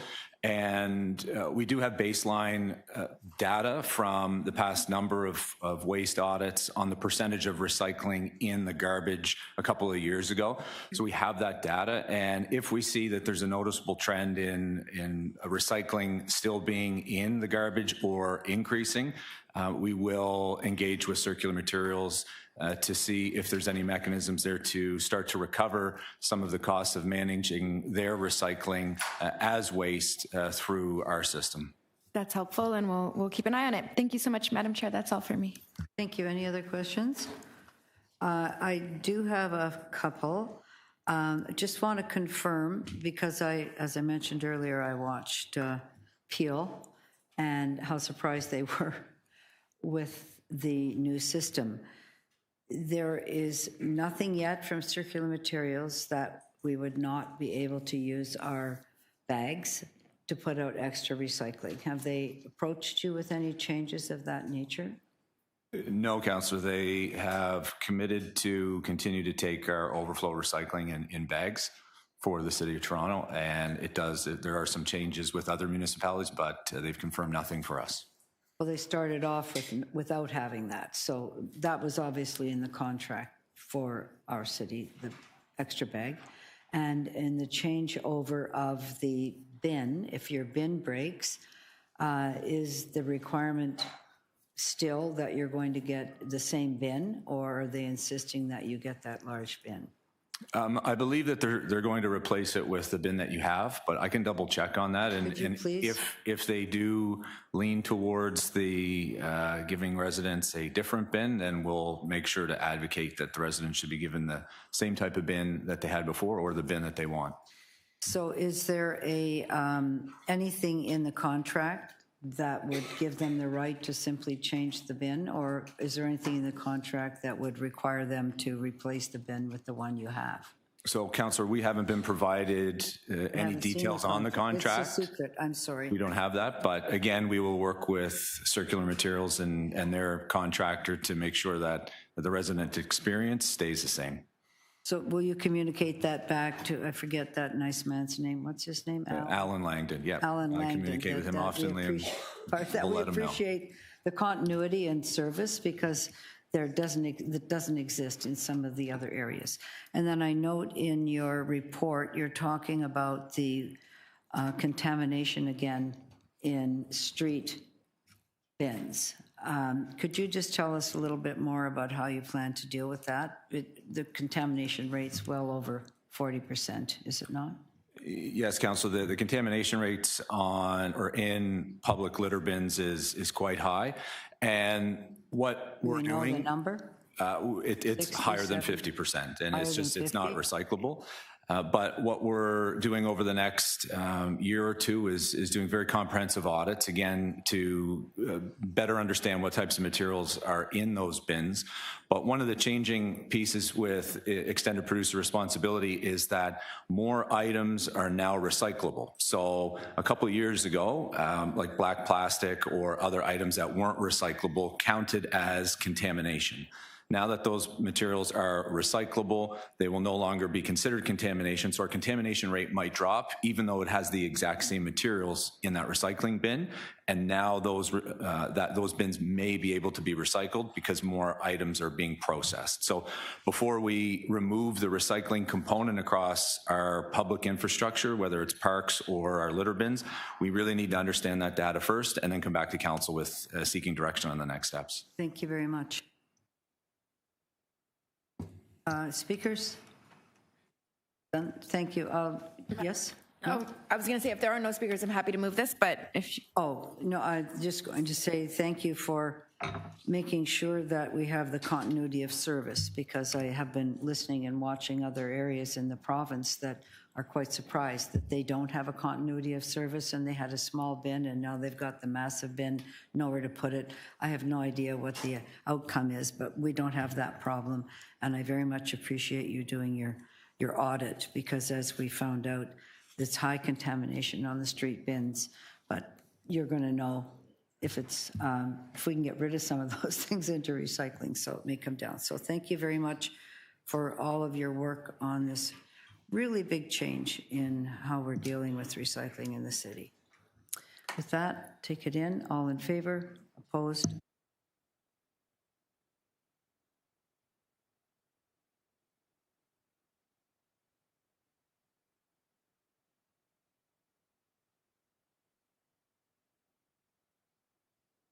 Next item is our annual capital coordination report. I don't know if there's questions on that. Yes?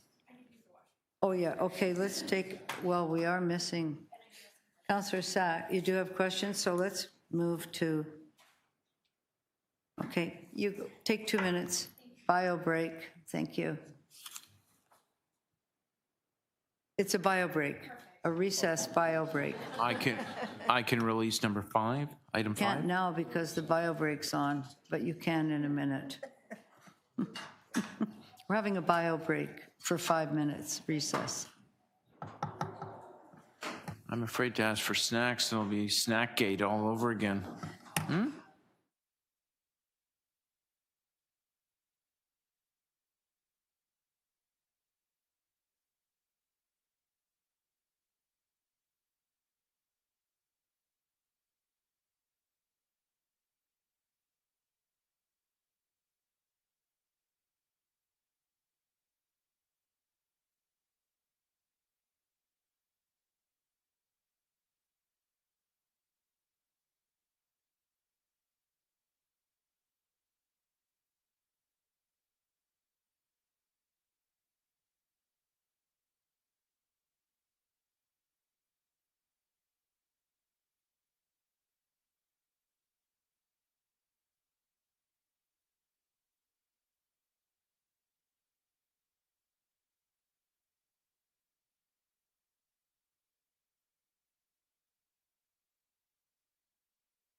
Please report to your chair, not this chair, your chair.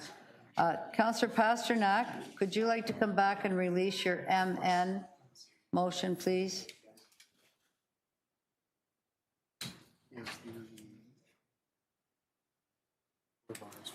So legal added in Yes, Madam Chair, You have unless, a motion that you're going I to, do not have a motion, but I believe item 5 is held in my name. It is not my ward, but I would release it. It's Councillor Perusa's ward.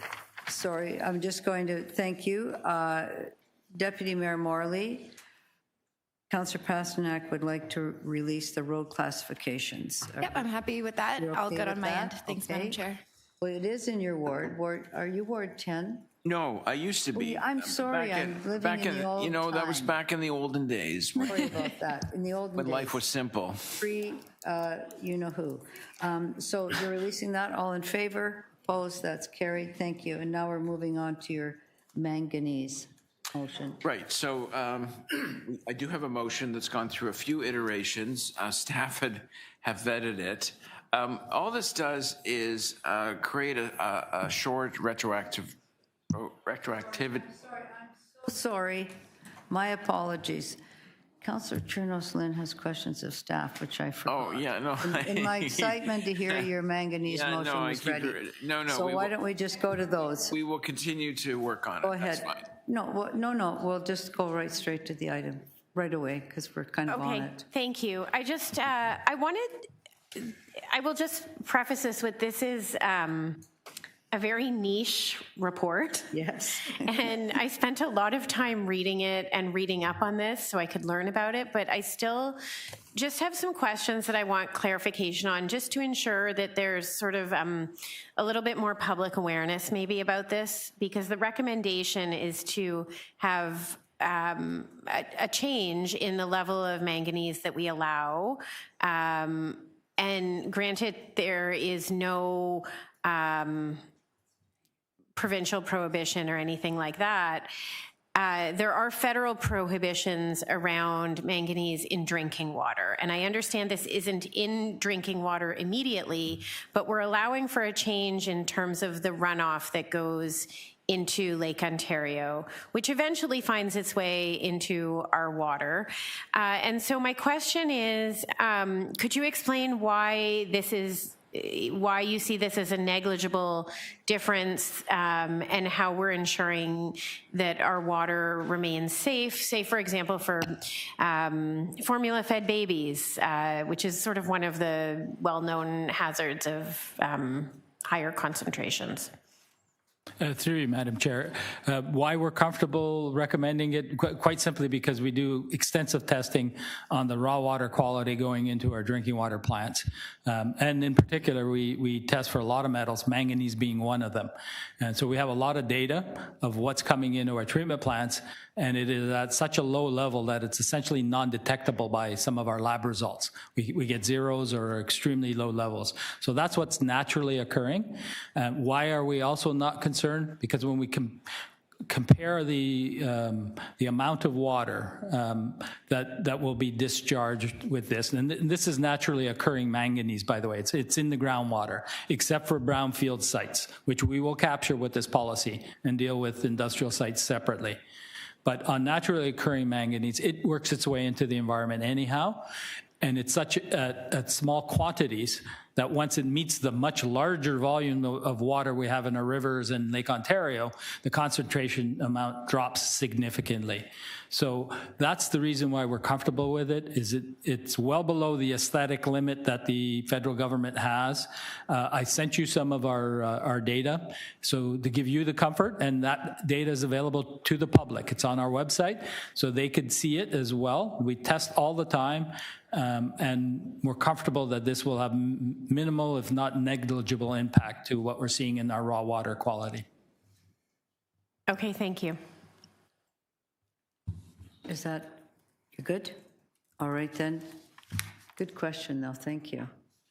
Now, you're going to be up, Councillor Pell. Just for speakers, yeah, unless there's any other questions, I would I think there was only held just, okay. Councillor Chernos' question.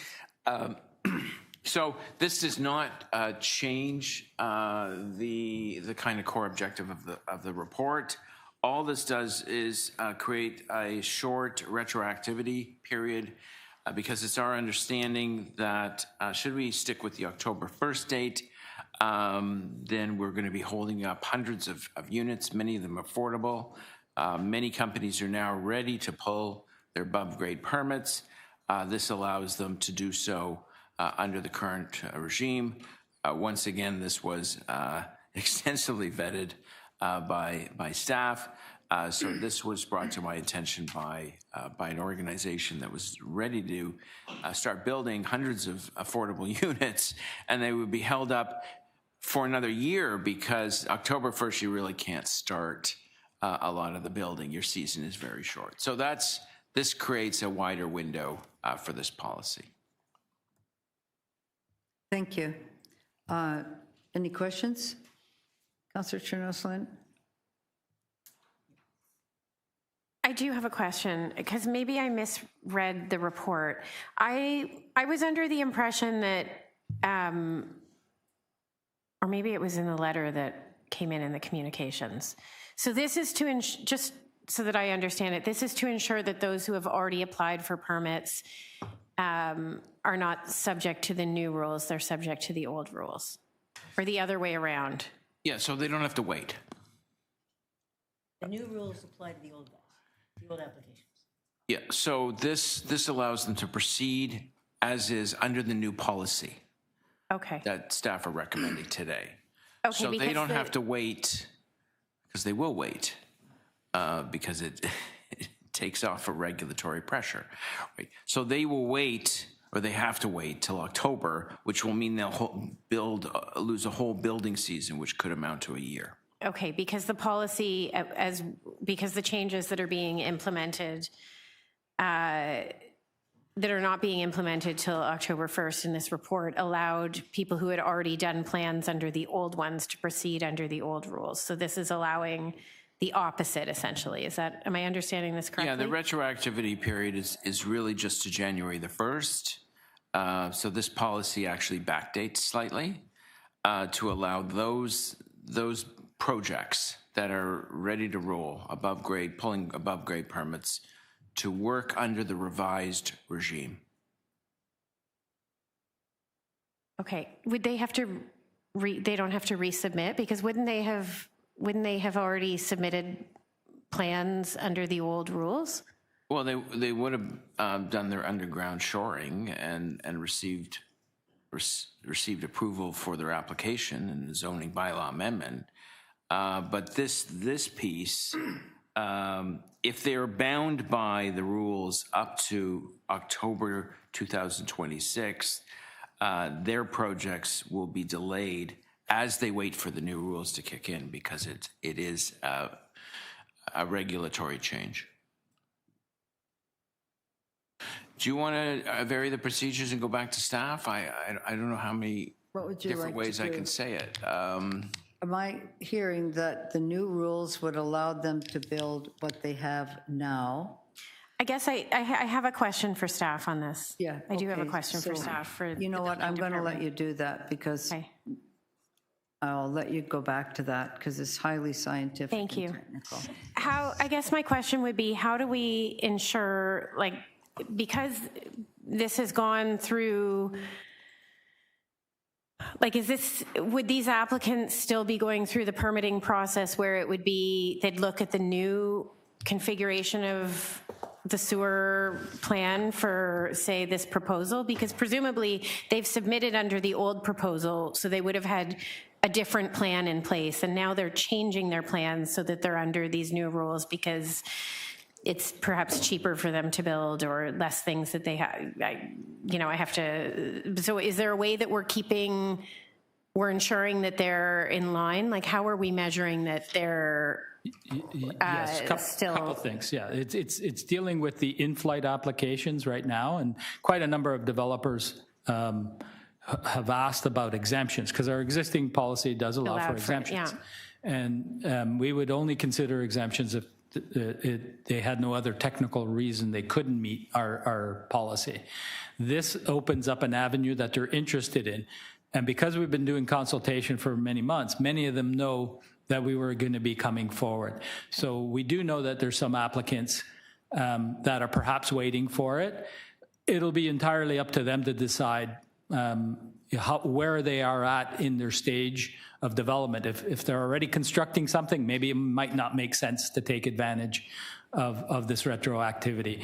If they're still on paper and now they want to change, they may have to do some design changes and then come back to us to say we would like to take advantage of that. It just gives them additional flexibility. Okay, so it would still be circulated to water? Absolutely. Okay. We have to sign off on it. And in most cases, there will be an agreement signed with Toronto Water that we use for monitoring in future to make sure that discharge is documented. And there's an annual program that we have through our environmental monitoring and protection team. Okay, thank you. I appreciate the variance from traditional procedure, so I could ask that. Are you good? Okay, great. Back to your motion. Well, I think the motion's been covered. I'd be happy to just put it on the floor. Okay, I hear the clerk is sitting beside you, so.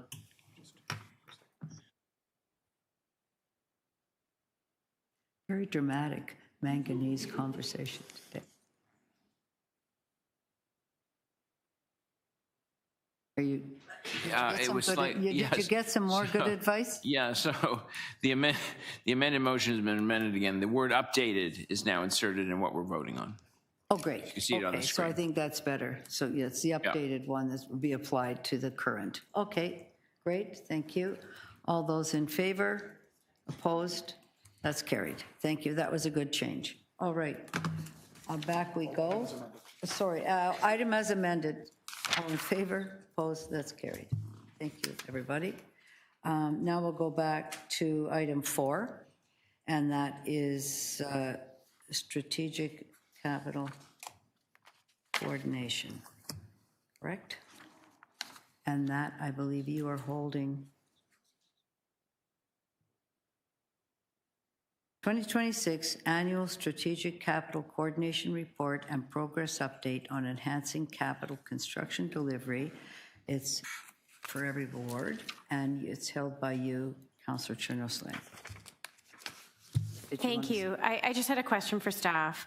In the report, there was a mention going back to a motion that I had done last year around a request for signage on areas where we were doing infrastructure work, road repairs, different things, showing all the improvements we were making so that Torontonians understood that when they saw there's property taxes going up, that was being used wisely to improve the infrastructure in our city, which we often hear is in a state of disrepair. And so I know staff are really actively working on that. And this report mentions that this is being considered and you're working on that. But I wondered if you have a timeline on when we're actually going to see that starting.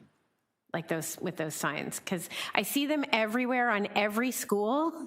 I see the provincial government has signs showing your tax dollars at work and school improvements, and I feel like we should be touting our horn about all the work that we're doing with the money that that we get so little of each dollar, but we're using it to make improvements in our city. And I want people to recognize that, and instead of simply seeing a lane restriction, they're seeing the positive of this is an improvement that's coming. We're working on your roads, we're repaving them, we're rebuilding our bridges, et cetera, et cetera, et cetera. Thank you. Are you making a motion? I have a motion. No, it was a question for staff about when we're actually going to see that, because the report just mentions it's something that they're working on. I'd like to know when we're actually going to see that. Capital coordination.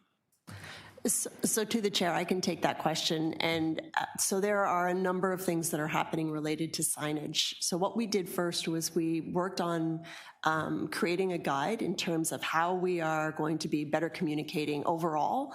And that means signage to provide travelers information ahead of the work starting, and then the important signage about what the work is all about. And to your point about, all the good work and the money that's being spent related to the projects. So what we did recently was we've done a number of things related to signage on the Gardiner Expressway in particular, and we've piloted some other actions in terms of providing additional information about the benefits of the projects on a number of projects. So now we got to bring that all together, and I think very quickly, probably we didn't specify a specific date, but we really want to get out there and provide the information with the signage with upcoming projects. So I would say probably within this construction season, we will have projects out there that are providing the good news information that needs to be said about the work that we're doing. Amazing. I really want to see that up there. I want to make sure that they are, I want to make sure that communications is helped on that. I want to make sure that they're not, no offense, engineers in the room, but if you know what I mean, dry, unattractive, that they're more marketing type approach on that. So I am asking Ms. Wisterman. To the chair, I appreciate that I am not, our work is not dry and unattractive. Pardon me? I appreciate the sentiment that our work is not dry and unattractive. So thank you. So I'm not sure if that they are working with you to find. We will be making sure that we are aligned and that they are attractive and representative of the good work that's happening at the city. Sure. And to the chair, absolutely. We've been working with Julia's team already in terms of those messages that we're including, and we will absolutely continue to do that. I love engineers. And but don't worry, we're not a thank you. Okay. Okay, speakers. Oh, sorry, Deputy Mayor. Yeah. Thank you, Madam Chair. Through you, just a few quick ones for staff. What are some of the changes implemented by the Strategic Capital Coordination since the last report to IEC that you believe have had the most, that have been the most impactful? To the chair, I think most of the changes that have been implemented since that last report are really focused on what you're seeing on the ground in some of the projects being delivered by engineering and construction services. So while there are some coordination and process improvements, it's best for Jen to speak to what you're seeing in projects that impact people's lives. Great. So to the chair, we've done a number of things. When we were standing up the Enhancing Capital Construction Delivery Group, we knew we needed to get out and act quickly and do a number of things. So our first key items were around more reliable construction and being more focused on the individuals who are impacted by the work. So we took a hard look at the construction schedules for a number of projects, in particular our basement flooding projects, and tried to sequence them so that they were tighter, so less construction, less disruption for people, as well as making sure that we do work on arterial roads quickly, and we're more mindful of people in the neighborhoods when we're impacting them.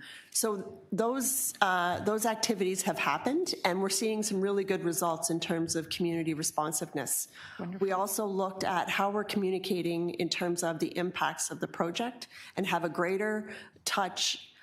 Touch isn't the word, but really connecting with people as the work is happening. We're doing it with more contracts. Prior to ECCD, we were looking at really just our really high impact work, having a lot of community engagement. Now we're doing it more regularly with all of our projects. Wonderful, that's great. I just want to pull that a little bit further. Are there areas that remain with what are the areas, that remain with the most potential for additional improvement, and how are those being addressed? So the areas of most potential improvement were really around, again, designing our projects with the individuals that we're impacting in mind. So it's about having better project management practices in order to accomplish that, saying when we're going to get work done, and then being out there and doing it, being more responsive in the field when a problem occurs. So there will be problems. We're having people on site problem solving immediately and trying to rectify the situation, as opposed to taking time to travel through processes that just disrupt things further. That's very welcome, and we've started to feel some of that impact of that approach, so thank you for that. Does the SCCO coordinate with both TTC and Metrolinx for construction and maintenance projects? Thanks for the question. Yes, absolutely. Coordination with both internal and external partners, including TTC and Metrolinx, is a key part of what we do and what's necessary to make sure that we minimize the impact on the right-of-way in terms of the traveling public, and to make sure that those projects are sequenced and delivered in a way that makes sense and has the least disruption. To that end, one of the strategies for mitigating construction impacts is avoiding simultaneous construction on key parallel routes. Is that correct? That's correct. And on occasion, both Metrolinx Lakeshore West line and the western portion of TTC's line 2 have been simultaneously shut down for weekend work, leaving Ward 3 residents with no good options for using transit to get downtown. And so, of course, more people are on the roads driving. Does this qualify as simultaneous construction on key parallel routes?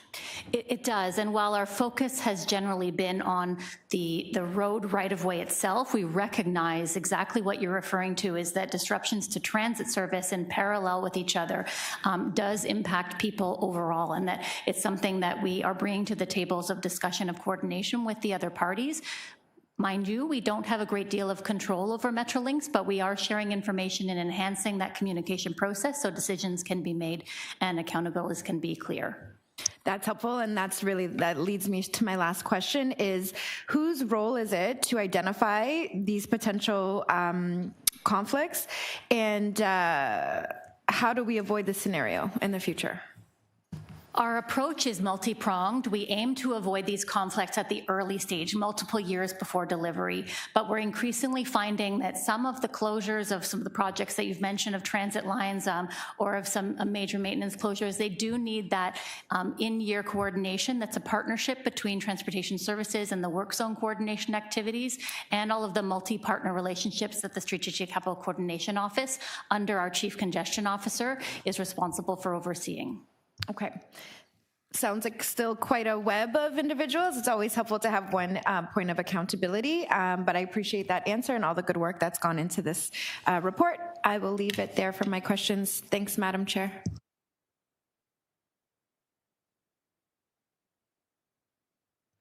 Thank you. Any other questions? I do have a question. No, I will just speak because I have a motion. Okay, off we go. Speakers? Sorry, question. Did you have a question? I did. I'm sorry, I missed that. Go ahead. Thank you, Madam Chair.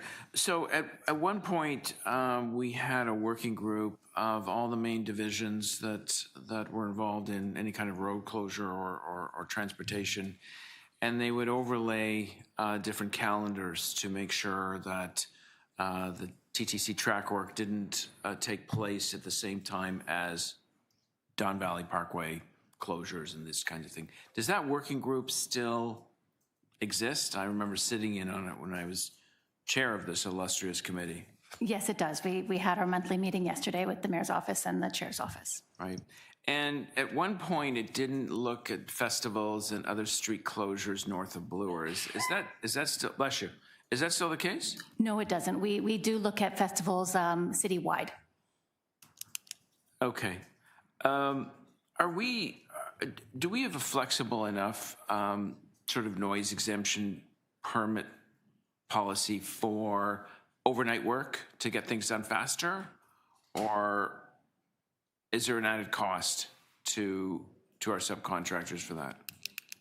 So through the chair, the construction that's done by the city is exempt from the noise exemption bylaw specifically. However, we make every effort to understand what the noise impacts will be with the community around us. So where possible, when we know that the noise is it's not going to be noisy work, or there aren't residents nearby, we'll work through the night 24/7. But if there is noise issues, then we'll pause that noisy work until daytime hours when it's less disruptive. So is there a gap period between construction on a road and any kind of other utility or infrastructure work that goes in? I hear 5 years. We have a situation that's coming this summer where there'll be work, Toronto Water will work on Chestwood 3 years after the road was reconstructed and the sidewalks done and cycle lanes are going in. Now, that's not a full reconstruct. They won't be digging up the whole thing, but I'm just waiting for the calls on why we're tearing it up, parts of it up again, when it was just completed 3 years ago. Councillor, I'd be happy to look into that particular situation. We do have, and actually Lou is able to respond, we do have a 5-year moratorium on full road reconstruction or road resurfacing, but Lou can speak to that situation.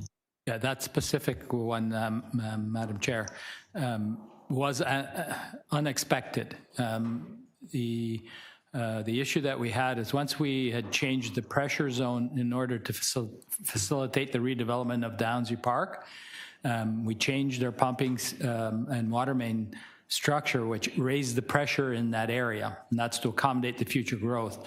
When we did that, we started to see a large number of water mains break along St. Regis in that industrial area in Chestwood, and we came to council and actually did emergency relining contract where we did a bunch of work on St. Regis, and now we're finishing up on Chestwood.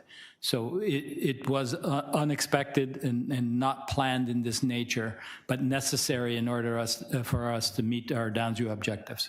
Right. No, the project's a vital project. There's no doubt about that, but I am bracing myself for the calls on why we're tearing up recently completed work. But now I have better context. Thank you.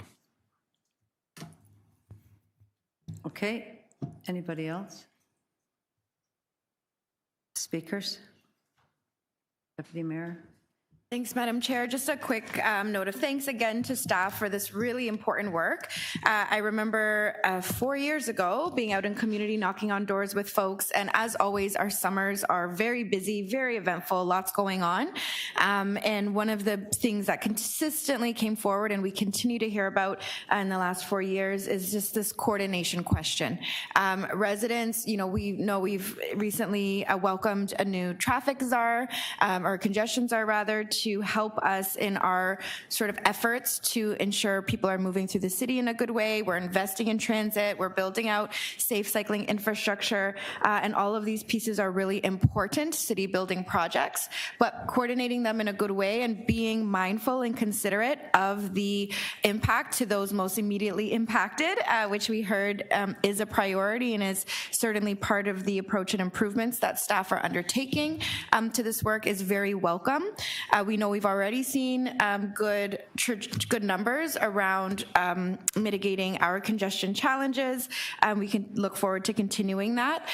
But this, I think, approach, this report is welcome and appreciated and part of what we need to continue to do more of. So I'll leave it there. Thank you.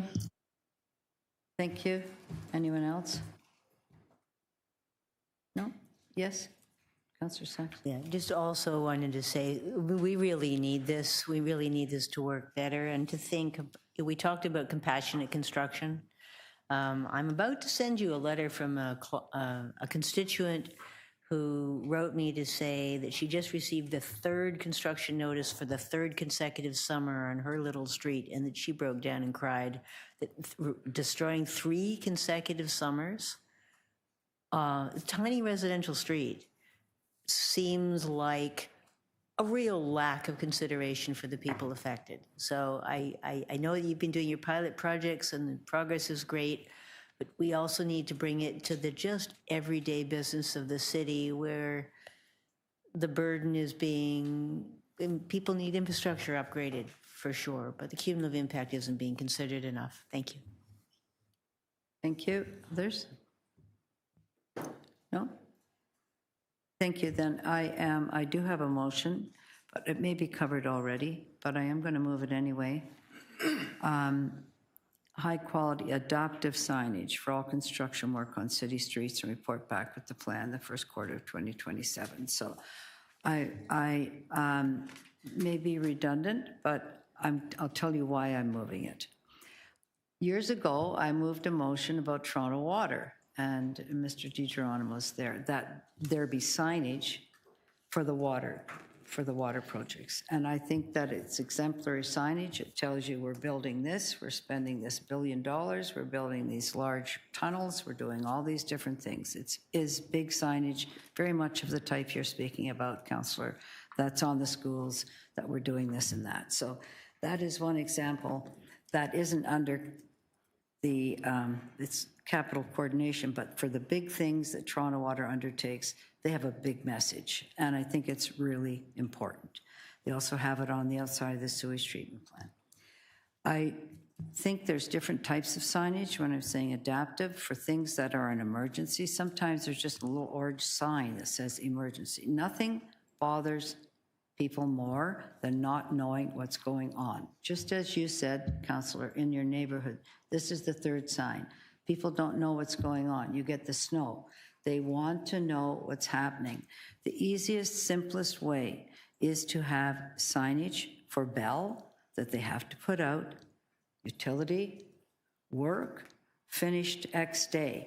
You know, it's easy to have something you slide in and out. 2-day work, 1-day work, 3-month work, whatever it is. And I think that Mr. Poslins knows that this is my pet peeve, is that you don't know what's happening. You don't know what's coming in a large construction site. On Queen Street, with digging up the sewer, digging up the tracks, you need to know long before that you're going to come to that, and you might not want to go that way. The TTC is pretty good at that. I'm not stopping here now. It's just thinking not as the people doing the work, but as the people receiving the work. That is something that, because we are such an operational level of government, which is why I think one of the reasons why we don't have the big signs and everything else that the province does. They're not as operational, so it's a big deal. Everything we do is operational. Explaining to people what the operations are in an attractive, adaptive, professional way is very important, because that's what this is about. We're in a world of advertising every second. I've just got my, up here, I've got my Toronto to open thousands of washrooms, water fountains, and on the top is a golf ad. So there's people that think about communications all the time to the public. For some reason, because we're focused on delivering the work. And I would not want anybody to stop focusing on delivering the work in favor of saying that we're going to do the work. Maybe like the Ontario line that's now doubled the budget and perhaps not going as fast as it's supposed to be going, but we all see the big signs. This is the future home of this, the future home of that. So to me, this is a really important thing, and I think everyone hears that there's no one here that doesn't believe that's a critical part of all of our projects. And I would hope that there's a budget attached to that. I didn't ask that during the question period, but that there would be a budget for external marketing, PR, that would help us get to something that would, for a big job it's this, for a medium job it's this, for a small job it's this. So you're never wondering what's happening. And just as we have the rodars, and we've had this conversation over and over again about whose job is it to take the orange and black cones away when the job is over, it's their job because they put them there, and if you don't take them away, you're going to be fined. For every day you leave a messy job site, you're going to pay for a messy job site. The same You're going to put up the sign, perhaps pay for that sign, it's covered in your permit fee, and then you're going to take it away at the same time. So the onus is on us to give the rules, make the signs, and those who are doing the work to clean up the job site and let everybody know what's going on. So I'm very happy that we're at this level and that we're moved along in that way. But I think that both Councillor Turnos-Lynn and myself have put a finer point on what we want to expect. And I'd urge all of you that have large Toronto Water projects to look and see.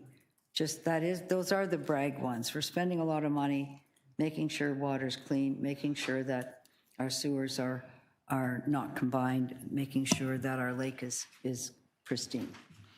So that is my motion, and no other motions. We could vote on that and say, pardon me?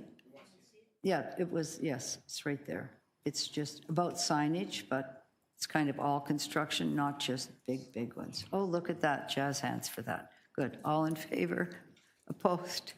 That's carried, thank you very much. We have, that's done. We have, I don't know if we can start anything and have it done before. We could do the Ashbridges Bay one if that's okay, to release that with another motion. Okay. Clerk is suggesting we do item 9 before we break. Unless we just want to hear from, we do item 9, do item 10, and then come back for forensic. That work for everybody? All right, item 9, that is Ashbridges Bay. I happen to host 75 acres of sewage treatment plant on behalf of most of you here. And when something goes wrong, it goes very wrong. And something went very, very wrong. So I do have a motion that I've put to the committee, and then I have a second one. I'd like to make sure the certificate of approval is there when this comes to City Council. And I would like to be really clear on the improved communication protocol for these issues. That would be internally for Toronto Water and externally. Because even putting this in, I was never advised ever that this had happened. I had to ask. I think I want to make that clear again. I never was proactively advised that this had happened in the 75-acre sewage treatment plant, a dreadful mechanical problem that created a pall over the neighborhood. I had to go in and ask that. So there's just certain protocols that should be very strict with strategic infrastructure of this kind. And I know that there was a breakdown in communication somewhere along the line, but once that was recognized, all prongs didn't start. It's still sitting here. So that is, I've spoken to Mr. DiGeronimo about this. He's told me what happened. It's of serious nature internally, but externally, I would expect that call. So as the local councillor, not because it's me, but because I happen to host your sewage treatment plant, my fellow colleagues. Okay, so with that motion, I'll just like to move that, and then this will come back, this will go direct to council, 26th. Unless there's any questions? No question? Okay, all right, great, thank you. Can I get all in favor of the motion? All opposed, thank you. And motion as amended? All in favor, opposed, that's carried. I think we have enough time for you to give your deputation, Mr. Longfield, and hopefully we can clear that one up. Can we just extend to hear item number 10 and then come back? You'll move to extend if need be? Yeah, we might not have to, but that's great.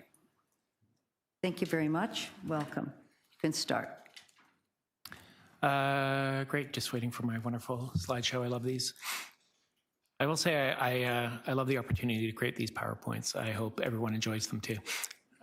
Just waiting for it to come up. Oh, there we go. Thanks. This is just vamping. Thanks. Thank you, everyone. Thank you, Councillor Sachs, for bringing this forward. Want to just sort of recap from the last time we were here talking about micromobility vehicles. We played this little game, legal or illegal in Toronto bike lanes, and one of the things that we found out was that these were all e-bikes per MTO definition. So we have what's called a Class 1 e-bike, we've got an e-moped, we've got a low-speed motorcycle, and we've got a Class 3 e-bike.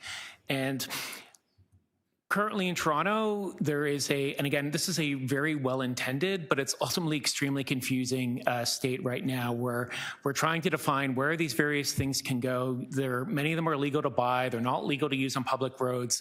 They're able to be used on some types of cycling infrastructure, not all.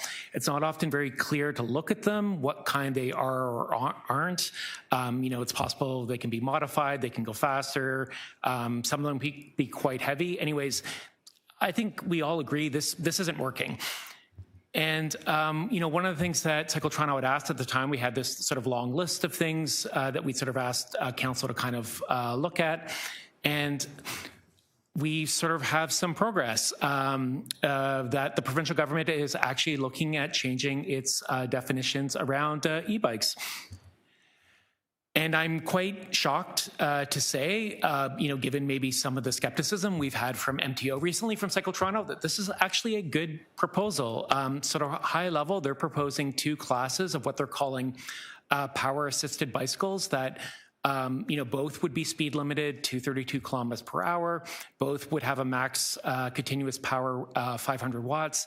And again, 750 watts is 1 horsepower. So you kind of get a sense of what that is. It's a lot, but not necessarily that much, that they would require adjustable seats, that they couldn't have any body panels, that they require pedals that are able to use at all time.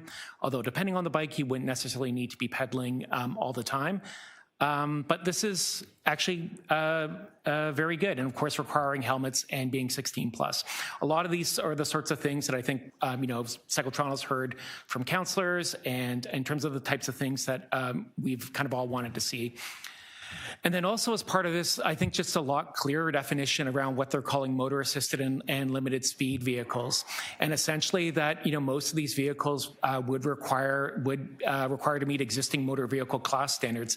And I think, a lot of this is kind of acknowledging the reality that, e-powered vehicles aren't a novelty anymore. They're kind of here to stay. And, regardless of whether something is powered by internal combustion or electrical, we should probably be aligning our rules more. We don't say that, hey, you have a driver's license for an internal combustion car, but, go drive a Tesla, no driver's license, no problem. I mean, they're ultimately still vehicles, and I think this is working towards aligning that. And I think also what they've put in here too, which I also think is very good, to sort of have this 12-month education and awareness period. So, it wouldn't be day one, and, you would have police out arresting and confiscating, that it would be part of a big education period where presumably, municipalities, province be working with retailers, with individuals, with companies like Uber and DoorDash, et cetera. And one of the good things about this too is this 2-class model aligns very closely what's used in a lot of the US. So in terms of Class 1 and Class 2, they're putting it in miles per hour, but 20 miles per hour is 32 kilometers per hour. And essentially Ontario just wouldn't be having this Class 3, which is still a bicycle-based vehicle, but allows higher speeds. And this is normally used for recreation. There is a use case for it, but again, I think it makes sense with the way Ontario is currently progressing.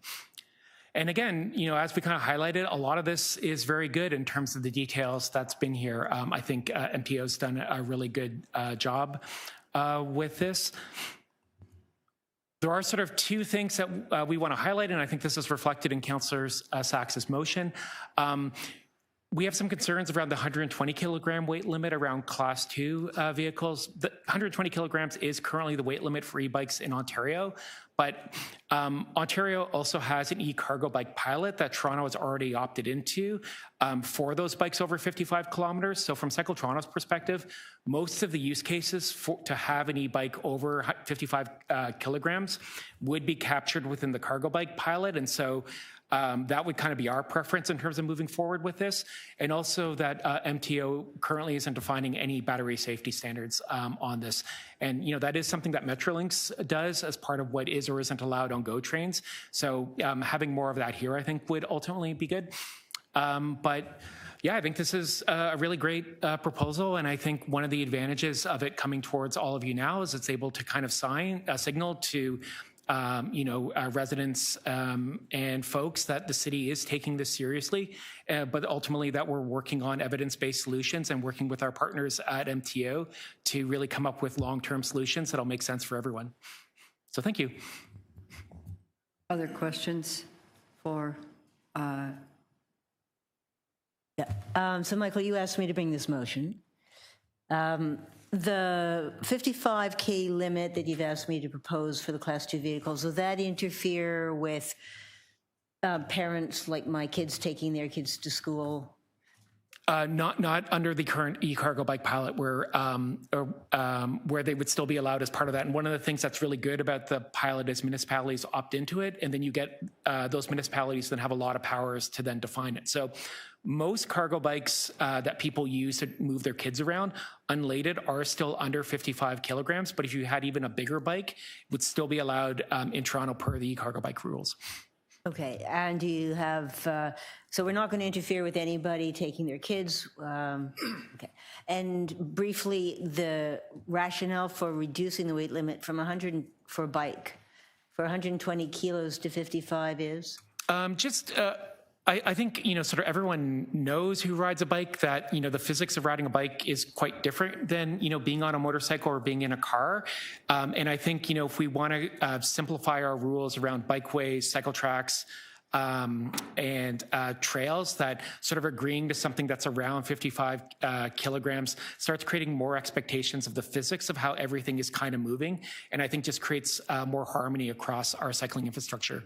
Again, if MTO ends up going forward with a 120 kilogram weight limit, it's still 20 billion times better than what's currently proposed, but I think if there are opportunities to improve it, I think trying to get those details down, especially since there already is an e-cargo bike pilot that's open till, goodness, I think it's 2031, for cities like Toronto to sort of explore where there might be cases where you might want heavier vehicles to fit into it. But Toronto's already part of the pilot, and the current pilot already applies to vehicles over 55 kilograms. So it wouldn't be a change to how the pilot's defined. And is there a significant number of those in Toronto? Sort of off the top of our head, the Purelator trikes that folks might see where the cargo's carried at the back, that's probably a vehicle that's over 55 kilograms. The FedEx cargo bikes with the bucket on the front, those are under 55 kilograms unweighted, so they wouldn't be necessarily impacted by this. Some of the trikes that are used for like cycling Let me try a different number. Let me try a different question. Is there a number between 120 and 55 that would improve safety but wouldn't exclude any of the current bikes? I mean, start getting closer to 100 possibly, but I think this is where, I think this is why the cargo bike pilot exists, because this is a rapidly changing market. And so the pilot is meant to capture and give municipalities power to be able to control this. And the pilot already kicks in for vehicles over 55 kilograms. So this would, from our perspective, if class 2 were lowered to 55, it would fit in with existing regulations that already allows these vehicles on our road. Okay, two more questions. The little motorcycles that we see all over the city now, do you agree that they create a real danger in bike lanes for other users? I think often, I think that they're not ideal in cycling infrastructure for sure. There's definitely a use case for them. Everyone who's on one of those is one less person that's in a car. But I think creating this fake binary between it's an internal combustion motor versus electrical motor, I don't think is very realistic of where we are right now. And I think because the province is also proposing this 12-month education period, it allows people that might be using those vehicles now to either, go through the process of getting a license or move to a different type of vehicle.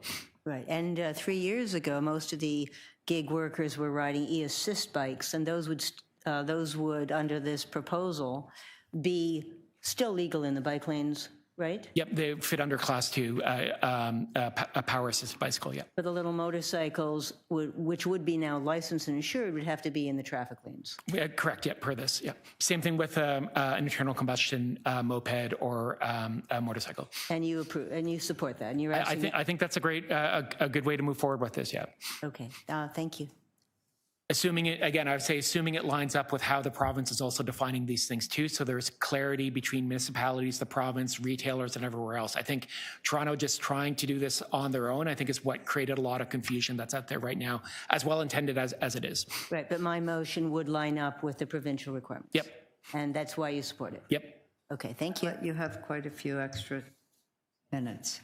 Okay. Anybody else with questions of Mr. Longfield? No, thank you very much for coming here with that. It was great. Any speakers? Councillor, anybody else besides Deputy Mayor? Go ahead, and I'll let Councillor Sachs go last. Yeah, I just wanted to thank Councillor Sachs for taking this forward and for the advocacy from the community.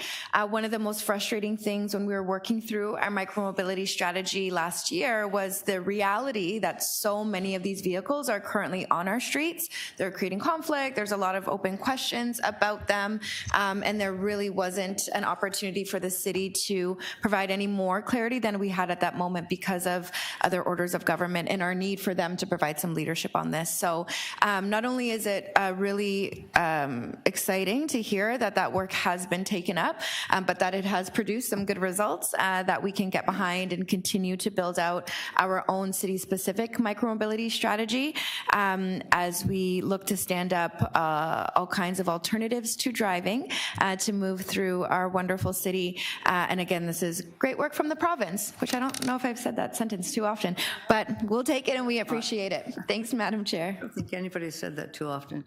Councillor Sachs, with great thanks for your motion, would you like to wrap I'd like up? to move my motion. Deputy Mayor Morley said everything I wanted to say.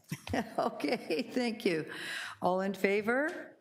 Opposed? And that's carried. Thank you very much. We'll be back here at 1:30, but we'll be in camera at 1:30. I don't think we have anything else, do we? Sorry, I know, but for people that don't need to come back, if you're coming back, we're going to start in public session, then everyone is going to leave. That's not in the in-camera session. So you don't really need to be here. You don't need to. Yes. Thanks, everybody.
Are we just waiting for the motion now, Matthew? Yeah, we're just waiting to Okay. finalize.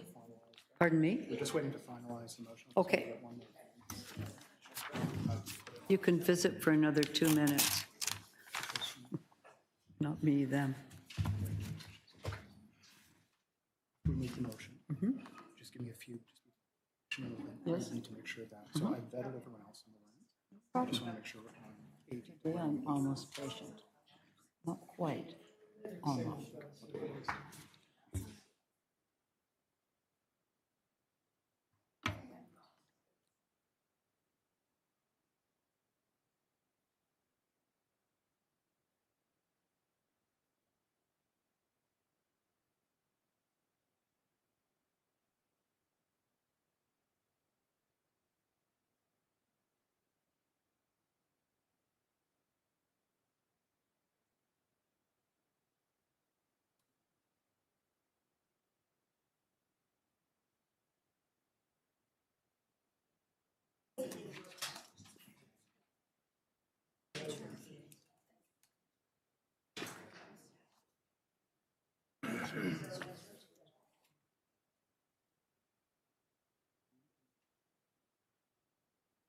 There should have been a confidential attachment. Let me put it like that.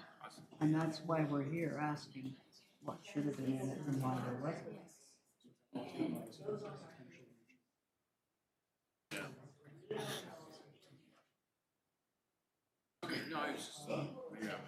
No, you did. You missed what should have been there. Missed the confidential attachment, which didn't exist.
Thank you.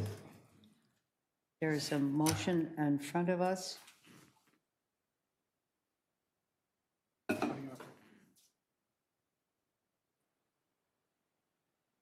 That the Infrastructure and Environment Committee recess its public session to meet in closed session. We consider the following: forensic audit of the 2001 winter maintenance procurement, the reason for confidentiality as it pertains to the receiving of advice that is subject to solicitor-client privilege, personal matters, and about an identifiable individual, including municipal or local board employees, and labor relations or employee negotiations. Somebody need to move that? Do we need to vote? All in favor? Thank you. And now, And so we're recessed. the clerk has now recessed that while he makes sure that nobody is inappropriately in the meeting. So we'll give him a minute on that. James, you can go back to talking to Mr. Matoso now while we're clearing the room. Yeah.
I've been fixed.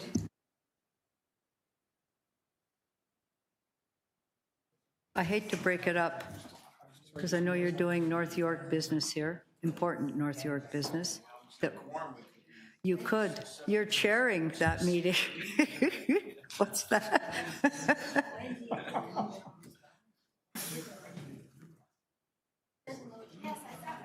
Okay. Here we go.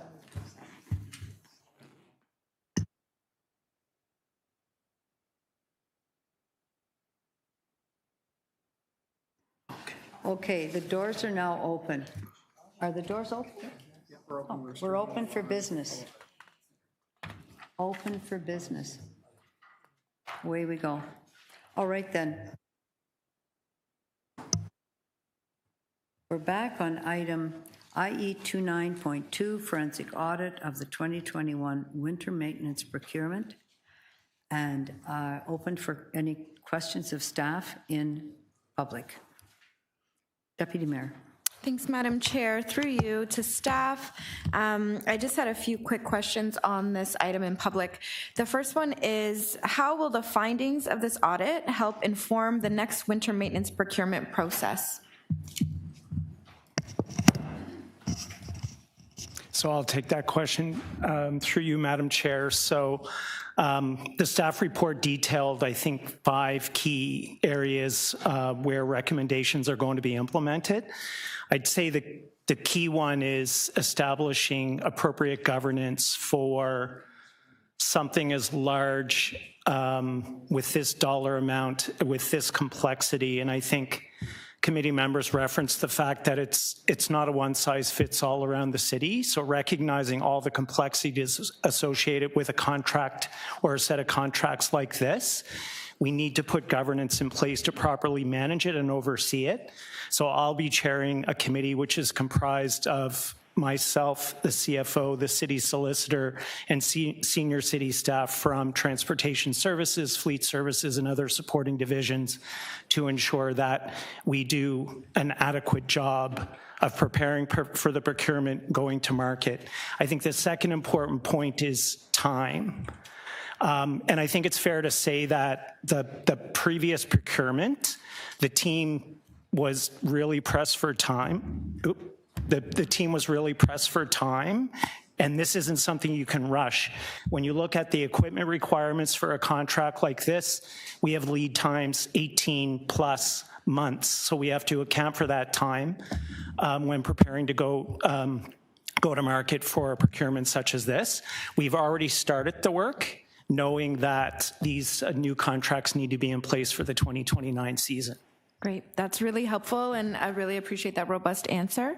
In addition to the new committee that's being stood up with appropriate senior leaders, what other kinds of checks and balances are in place citywide to help vet each stage of the process once procurement is initiated? Well, certainly we are going to be supported by the Chief Procurement Officer in this case. In addition to that, we are going to be including a fairness monitor to work with us to ensure that we're following the process, and the process is open, transparent, and fair to all proponents. Great. Thank you. Those are my questions, Madam Chair. Thank you very much. Are there other questions? No? No questions? No questions? Then we'll just move directly to speakers. Who would like to speak? Councillor Sachs, are you going to be speaking on this at any point? Yes? No, you don't have to. I'm just making sure you knew we're into speakers. Okay, thank you. Deputy. Thanks, Madam Chair. This particular audit and situation happened just before my time here in City Council, but I do appreciate the opportunity as a member of this committee today to dig into the findings of this particular audit and to discuss with staff directly about lessons learned and improvements being implemented. Torontonians have a very reasonable expectation of good governance from us. And I know that's something that we are deeply committed to. And again, holding the space to really review if and as things may have not gone according to our typical process or procedures is critically important, so we can ensure the correct checks and balances are in place and the individuals responsible are clear about what we need as council to make these kinds of really big and important decisions that have significant financial impacts and certainly impacts on Torontonians and their quality of life and their experiences here in the city. So really glad to hear directly from our Deputy City Manager about some of those pieces that are being further enhanced, particularly around bids at this scale and scope, and look forward to continuing good work together to make sure we're serving Torontonians well. Thanks, Madam Chair. Thank you. Anybody else? Friends got it? I will just speak quickly. Now, reset. I have a motion that I'd like to send this to the city manager with a request to report back to committee and answer the following questions. Was there a failure to outline expectations of individual responsibility and accountability? Were all important stakeholders consulted? Opportunities to investigate further the following matters: variation in cost estimates and bid results, conflicts of interest, changes post-award, equipment substitutions, any other matters of interest that were raised today in our in-camera session.